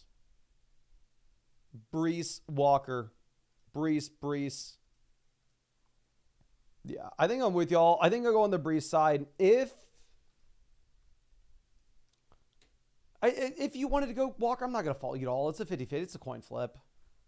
My thing is, I don't think Flowers is startable long term. I think Flowers and Worthy are the same now. I view Flowers and Worthy as the same at this point. E. Ditchfield coming out with a massive dono. Really appreciate you. Let me hook you up with a free trade question. That way next time you send one in, it is free. Says they want Cup plus for London. I do want to trade since I have Cup and Puka. Who would you pair with Cup? Anyone else we should go for besides London? So a couple different things with this.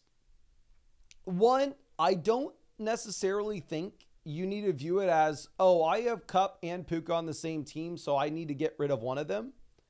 I think that you could just make one consolidated bet and go, oh, well, what if this offense is much better than people are projecting it out to be? What if Matthew Stafford is able to elevate this to be a top 3, top 4 offense in total passing volume? And there, in that case, you could see Cup just come out and dominate alongside Puka Nacua. I don't think it's like you have to have one or you have to have the other. I think that you are going to be fine kind of regardless, to be honest. Now, if you wanted to pivot, I'm fine doing so. I'm not saying that you can't do it. But I just want to make sure that we are on the same page in which we need to not be selling at a discount and you need to at least be getting full price here. And for me, I do think pivoting from Cup to London, where you can see I have them ranked back-to-back rest of season, I think that's fair price. I think that's about what I would look to expect, and that is about what I would want. Now, in terms of if we were going to go through and if we were going to maybe try to squeeze out some additional value, I'm not going to be adding anything to Cup for London. If they said, hey, I want, say, James Conner with him, I tell that guy F off, okay? There's no reason to go through and negotiate with a player like that. I mean, we can go ahead and we can look at the rankings on the site right now, and I can give you a sense of the wide receivers that are around Cup. So if you're looking at the expert averages, the wide receivers that are directly ahead of Cup are Nico, London, Puka, Neighbors, Tyreek, St. Brown. The receivers right after Cup are Debo, Brian Thomas, and Harrison. These are the average expert rankings. If you use my rankings in particular, I will have Nico a little bit higher. I will also have Brian Thomas Jr. a little bit lower. Looking at what you could potentially be wanting to add, the thing is you have plenty of wide receiver depth. You have great running backs. If you wanted to go from like Cup, I would almost rather get an upgrade. Like if you wanted to go from Cup up to Malik Neighbors by adding in Kareem Hunt, I think that is something you could look to do. Knowing that you're in a spot in which you do have plenty of running back depth. Or this person is willing to go through and give you Chase, and we can give them Cup and Connor there. I mean, I'll be willing to do that to add to Chase. I just don't think London is like that tier above. Unless, I mean, if he's willing to go like, oh, if we can give him Raheem Mostert, then who the hell cares? It's effectively the same thing. It's just pivoting. But yeah, I don't think you need to sell Cup just because you have Puka. Now, Steve Pickham's coming out. Says 6-2 with 7 running backs, only 4 receivers. CMC is my main concern.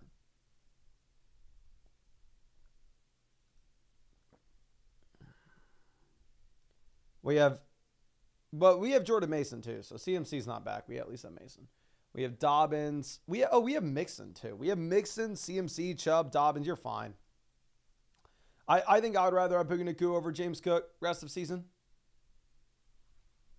Puka Nacua already through the bye week as well. I mean, the man just drops 18 points in a game in which he plays like 60% of the snaps. So yeah, we're going to go ahead. We're going to take Puka. Now, GAC coming out with a trade where we're sending Wilson for Nico. If we have a winning record, absolute no-brainer. Yes, sir, we want to go ahead. We want to get Nico Collins here. I mean, I think this maybe could have been a little bit closer pre-Devontae Adams trade, but post-Adams trade, it's not even really close. It's Nico Collins by a mile for me. Now, our next question coming out from Ethan. This is a trade question. It says, can you look at the team and see if this is smart? Okay, so first we're going from Cup, Downs to Jefferson, clear upgrade. Chase Brown to James Conner, clear upgrade. I don't even know. What are we going to look at the team for? It's a 10-team league, 2 wide receivers, 1 flex. We have London, Evans, Steve. It doesn't matter. You're just getting so much value on this. We're in a 10-team, 2 wide receiver, 1 flex. It's not like we need the depth of Josh Downs. You're getting a clear upgrade at running back. You're getting to an elite asset with Jefferson. So absolutely love to see it. Now, Jordan coming out of this start set says, point per completion, 6-point passing touchdown. Who do we keep rest of season?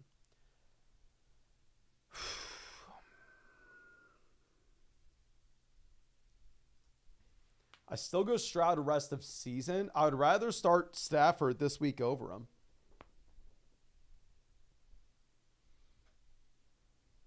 But, I mean, rest of season, you're going to get Nico Collins back next week, and then you're still going to have Dell. I mean, I know it sucks not having Diggs, but you saw Stroud have a fine year 1 with just Nico and Dell in the first place.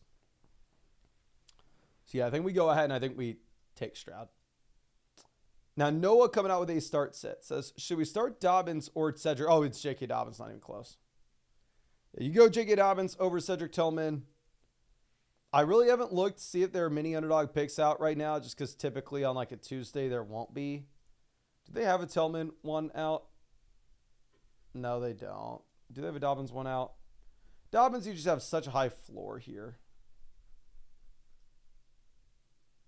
So please go Dobbins over Tillman. Please go Dobbins over Tillman. Cali Kid, always happy to see you, says, what's up, Mason? Is Zach Enrico worth dropping for Downs and Tracy off the waiver wire this week? So Charbonnet is obviously an injury away from turning into a starting back, but Tracy is already a starting running back. Yes, you drop Zach Charbonnet for Tyrone Tracy. My thing with picking up Josh Downs is there any world you ever start him over Lamb, Puka, or Drake London? Not even to mention Brian Thomas Jr. or George Pickens. I don't think there's any world you ever start Josh Downs over one of these receivers. So I don't know if Downs is a priority pickup, but I would drop Charbonnet instantly for Tracy. And in terms of how we submit this starting lineup, I think go ahead and you put Brees, Chase Brown in at running back, wide receiver Lamb, Puka, and then for the flex, we're going to go ahead, we're going to jam in London, if I can find them. And then at tight end, you go with Ingram. Now, Manoa Sent Fit coming out says, we had Chase Pittman, Keenan Stevenson, Mixon, Kelsey. Okay. Stroud to Daniels, clear upgrade. Stroud's not much better at this point than just a waiver wire QB. You're getting an elite quarterback. You're getting an RB2, a waiver wire receiver.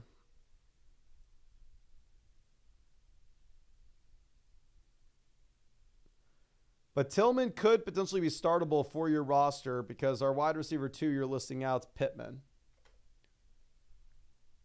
Can y'all let me know in the live chat, would you rather have the CJ Stroud or the Jaden Daniels side of this? Would you rather have Stroud and Mixon? Or Daniels, Swift, and Tillman?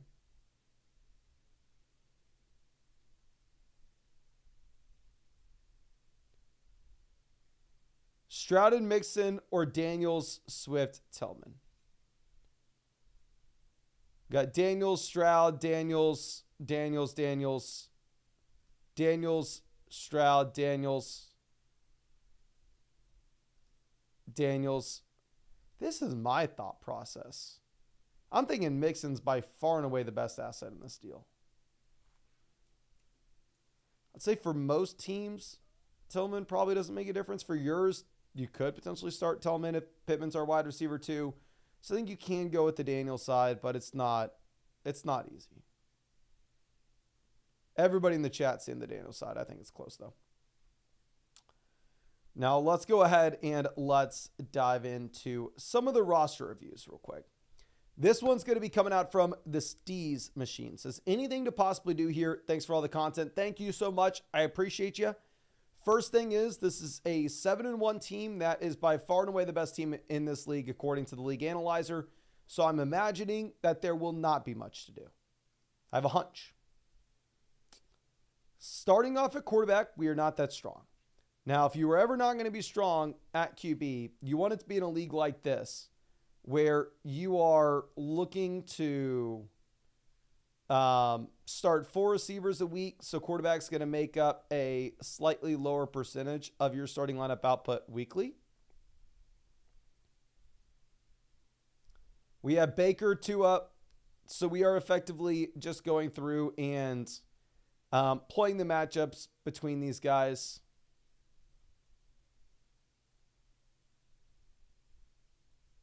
It's not, I mean, obviously Baker was elite before the Evans and Godwin injuries. And now at this point, I think that it is a lot tougher.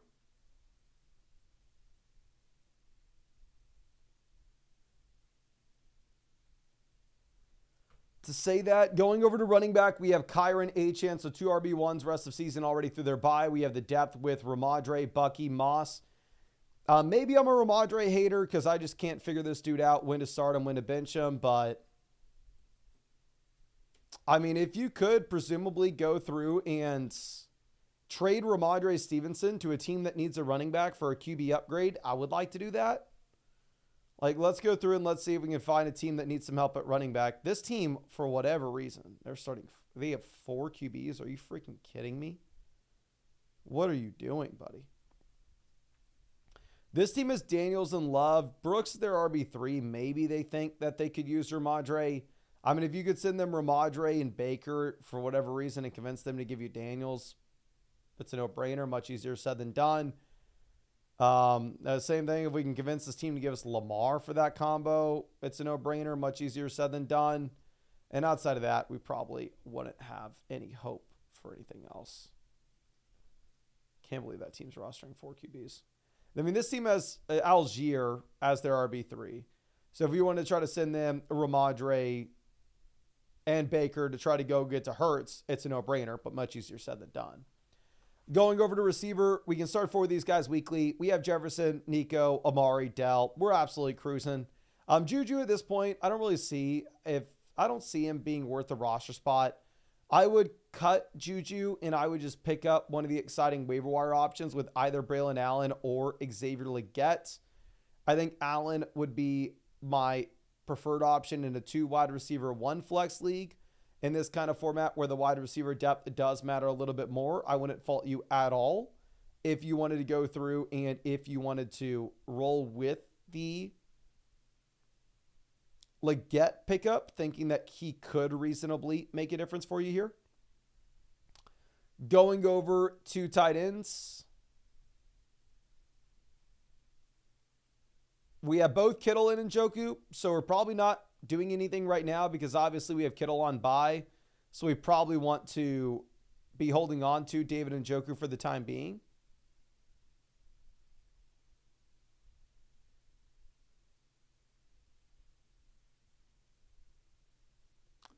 But I'm trying to think if there's anything else that you could remotely do. I mean, obviously after this week when Kittle's through his bye week, and at that point we're not needing another tight end option.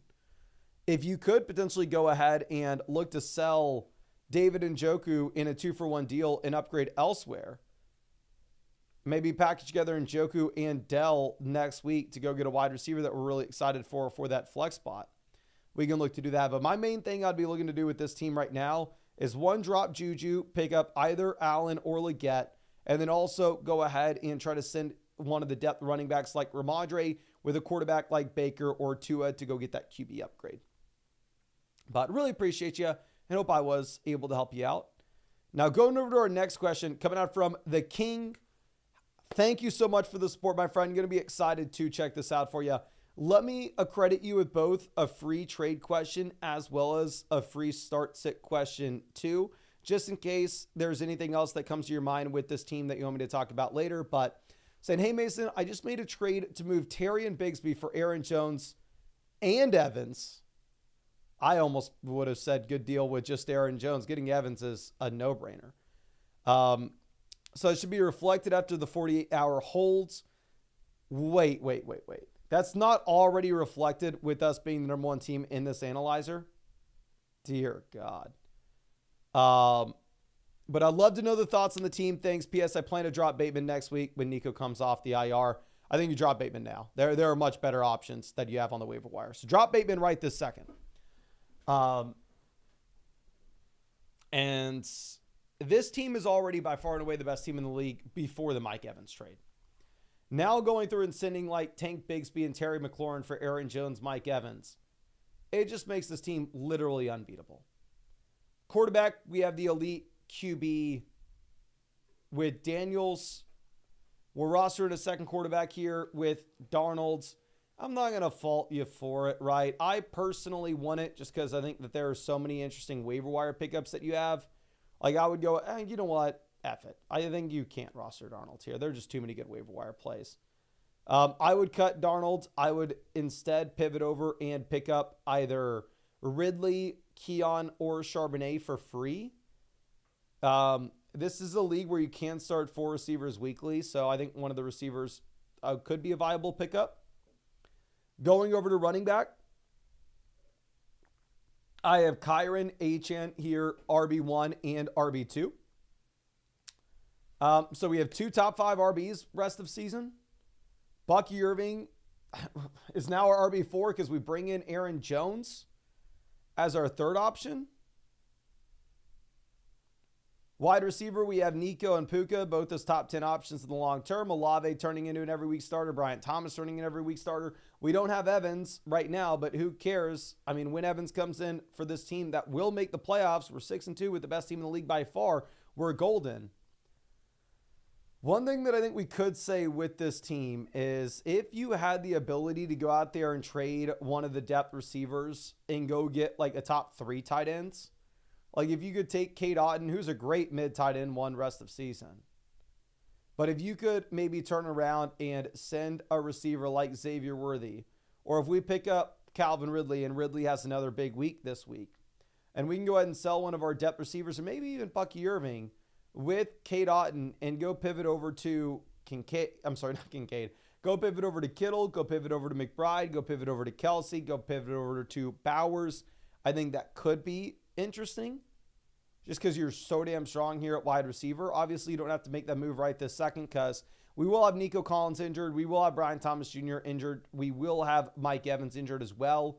So probably need to be holding on to the wide receiver depth for just this second, which is another reason why I think it does make sense for us to cut Darnold and go pick up that high upside running back or receiver off waivers. And then also, I mean, that tight end, you don't need to do anything right now because, I mean, obviously we're just cruising with these two options that we have with Otton and Kincaid as well. So I wish I could have more for you here, my friend, but realistically, you had the best team in the league by far. You made a trade to make the best team in the league by far even better. And I don't see how you could not lose this league. I'm sorry, not win this league. If you lose this league, there's an issue. But I do appreciate you and hope I was able to help you out in some way with this. Of course, I did hook you up with that free trade question and that free start sit question as well. So if you are having anything additional that you want to send my way, don't hesitate to. I'd be happy to help you out with anything we can. But going over to our next question, coming out from Mickey G, says, hey, Mason, followed your advice and held off a week on making any moves. However, I really don't like starting 3 Commanders players.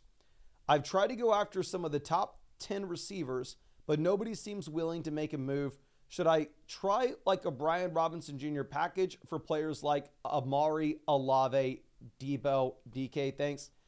Thank you so much. Really appreciate you. I see this is in the same league we looked at last week, obviously, with old Greg, the 4-time champ. But yeah, the best 2 teams in this league. We are currently 6-2 after last week. We get cut back in. This is a team that's just going to continue to get better over time. Sitting here at quarterback, we have Daniels. I definitely don't think you need a roster 2 quarterbacks here rest of season when we have Daniels. I know he hasn't gone through the bye week just yet, but when we get to that in week 14, there are plenty of quarterbacks you can look at on the waiver wire. Go pick up someone like Geno. Go pick up somebody like Stafford. Who even knows if somebody picks up Bo Nix if you drop him? So for me, I would go ahead. I would drop Bo Nix as well. Drop Bo Nix. I think you pick up somebody that we prioritize the upside with, of course, not necessarily thinking about what we get from a week-to-week perspective, just because obviously with this team, when we were this strong, we want to be thinking of the top end range of outcomes because a lot of these waiver wire wide receivers just simply aren't going to be able to hit our starting lineup in pretty much any circumstance. So looking at this at running back, we are currently looking at the best waiver wire player being Zach Moss. I would prefer Zach Moss over Bo Nix because this week, if you were to get an injury to Chase Brown, I could see Zach Moss presumably coming out and turning into an every week starter with zero hesitation. Going over to the running backs currently on our team, we have Kenneth Walker, locked and loaded RB1, no hesitation. In a 10-team league, this is a 12-team format, so maybe Montgomery can be an RB1 here as well. Brian Robinson Jr., solid RB2. I understand the thought process and wanting to go through and sell one of the depth running backs with a receiver to go get that wide receiver upgrade. I'd be a little bit more willing to do so if you were able to pick up Zach Moss off the waiver wire just so we could build our depth out a little bit more. Alexander Mattison obviously would be the guy that I'd prefer to sell based off the offense that he is in rather than Brian Robinson. But the reality is probably people aren't going to be super excited about Alexander Mattison here, and Robinson would be the guy that you probably have to sell. But anyway, going over to receivers, we're looking at Kupp, Adams, Terry, Hopkins, Jameson, and McMillan.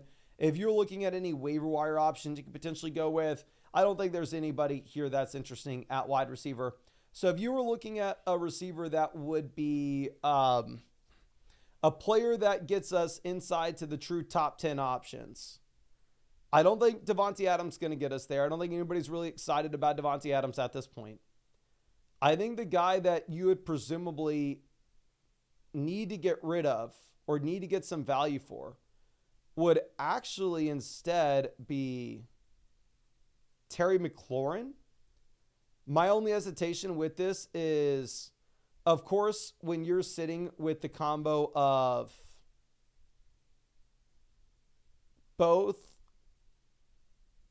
I don't know, Jaden Daniels and McLaurin, it is nice having that stack. So I understand if you don't want to pivot off of McLaurin for sure. But I mean, if we have all the Washington Commanders, I know you said you didn't like starting 3 Washington guys. For me, I don't think it matters one way or another. I think the Washington offense is one of the best offenses in the league at the moment. I think you should feel okay starting all 3, but more so, I agree with you. I think it does make sense for us to go out there and potentially get in the top end wide receiver if we possibly could. And looking at that, I think it's Brian Robinson and Terry McLaurin. Obviously, we have to find a team that needs help at running back. I mean, that team has 3 viable players. This team has Chuba Hubbard as their RB2 and an injured Travis Etienne. So if you're looking at this roster here in particular, I think that this would be the team that we would possibly go out there and try to make that deal with. The issue is, of course, is if we go and try to send them like Brian Robinson and Terry McLaurin, they don't have a good enough receiver to give us in return. So what I'd actually look to do in that case is I'd probably be looking to send them Alexander Madison and Terry to see if we could pivot up to Olave or Brian Thomas Jr. Obviously, Thomas, you have the hesitation with him currently being injured, but at the same time, we're 6-2. We can afford to wait for the long term. I'm going over and looking at some of these other teams. This team just has they need a running back, but they have nothing to give us. This team, their RB3 is Devin Singletary. Maybe you could see them making a play for Alexander Madison. I mean, if you could send them Alexander Madison and or Brian Robinson. If you could, my initial offer would be I'll try to send them Alexander Madison and Terry McLaurin for Drake London and see what they say to that. If they say no, then at that point you can reevaluate and think about if it's worth it for you to send Brian Robinson instead. See, is there any other team that could potentially use that extra RB? Another move that you could potentially make is looking at like a 3-5 roster like this, where they are currently sitting with Isaiah Pacheco injured. Obviously, Pacheco doesn't really have much use for them. You could always look to go ahead and send them like Alexander Madison, the short-term depth piece, and in return get back Isaiah Pacheco, the long-term upside call for the fantasy football playoff stretch. Are there any teams that could... This team, their running back 3 is Dalvin Cook. If you could try to send them maybe the combination of Alexander Madison, Terry McLaurin against Puka Nacua. If they say no to that, then maybe we could reevaluate and maybe you could consider sending them Brian Robinson. Probably not as excited about that deal, of course. And then, like I said, I'm not wanting to really make any waiver wire pivots at receiver. And then going over to tight ends, really the only thing that I think you could change here is instead of starting Freiermuth this week for the fill-in for Kittle with the bye, if you wanted to go with Gesicki, you could, but that would be under the circumstance that you have no Higgins. You have no Higgins. But I really appreciate you. Thank you so much for taking advantage of that free team review offer. I really hope I was able to help you out in some way with this. And again, thank you. And you're crushing regardless. You and Greg, the old 4-time champ. Now let me go through. I'm actually going to get to these trade questions real quick. This is coming out from Hogan. Says, running back 2 is Jamal or Gibson. Is it worth the trade? We need RB. Amari to Dell, downgrade. Debo to Jacobs. Lateral move up to you. If you're telling me that you're having to start Antonio Gibson as your running back 2, then you have no other option but to make a trade. I would prefer, instead of giving Amari, maybe giving Romeo Doubs, or maybe giving Ladd McConkey's maybe a little bit more reasonable of a trade. I mean, if you can go Debo and Ladd to Jacobs and Delph, your running back 2 is Antonio Gibson. I think you could do it. Now, Gatsby coming out with our next question. Say a massive dono for a trade question. Dear God, Gatsby, let me hook you up with both a free trade question voucher and a free start sit question voucher as well. So next time you send one in. This is a 3 receiver, 2 running back, 0 flex league. We're 4-4, 5th out of 12 teams. 6 teams make the playoffs. We have Nico, Puka, Brees, Mixon. We want to upgrade my wide receiver 3. For my RB3, we can't start. Concerned for Brees, Mixon, both having buys, plus like to switch for the matchups. Yeah, so you have the week 14 bye for Mixon, the week 12 bye for Brees. So you're telling me that we cannot start HN here when all are healthy. All our running backs are healthy and playing. And yes, this may legitimately be the Great Gatsby here. This may be. But if we are looking at this environment in which you can't start Devon Achane, however, you would be able to get Chuba Hubbard in, I think it is a very reasonable move where you can go ahead and you can pivot over to A.J. Brown. Obviously, A.J. Brown already threw his respective bye week, but we can say the same thing with Achane and Hopkins as well. This is a linked team. I want to see if this other team has a running back I'd be a little more interested in comparison to Chuba. I mean, maybe if you could get an additional running back depth piece added in with Travis Etienne, I would. You know what? In my rest of season rankings, I need to go ahead. I need to move Chuba Hubbard down below Etienne. I don't know. I wouldn't have it that way in the first place because I would honestly... Can y'all please spam the chat? Rest of season, who would you rather have, Travis Etienne or Chuba Hubbard?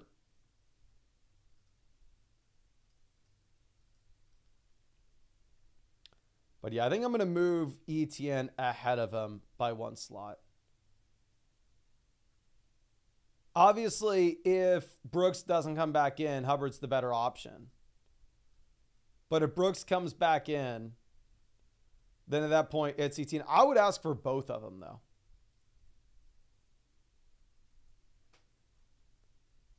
What other running backs do they potentially have? Jalen Warren, Jordan Mason. This is what I would try to get from them, if possible. If we needed to throw in another depth piece, we could throw in a player like Ricky Pearsall.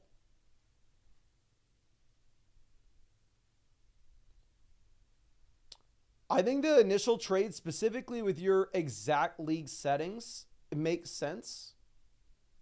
And I would do it, but I would at least send them this counter first. And I would see if we could get them to bite here. Which I think would be very interesting. Because obviously, if Etienne were to get traded, I think Etienne could find himself with a decent amount of value elsewhere. Now, Zeke Indus Troy coming out says, should I hold to package for a running back or take the offer?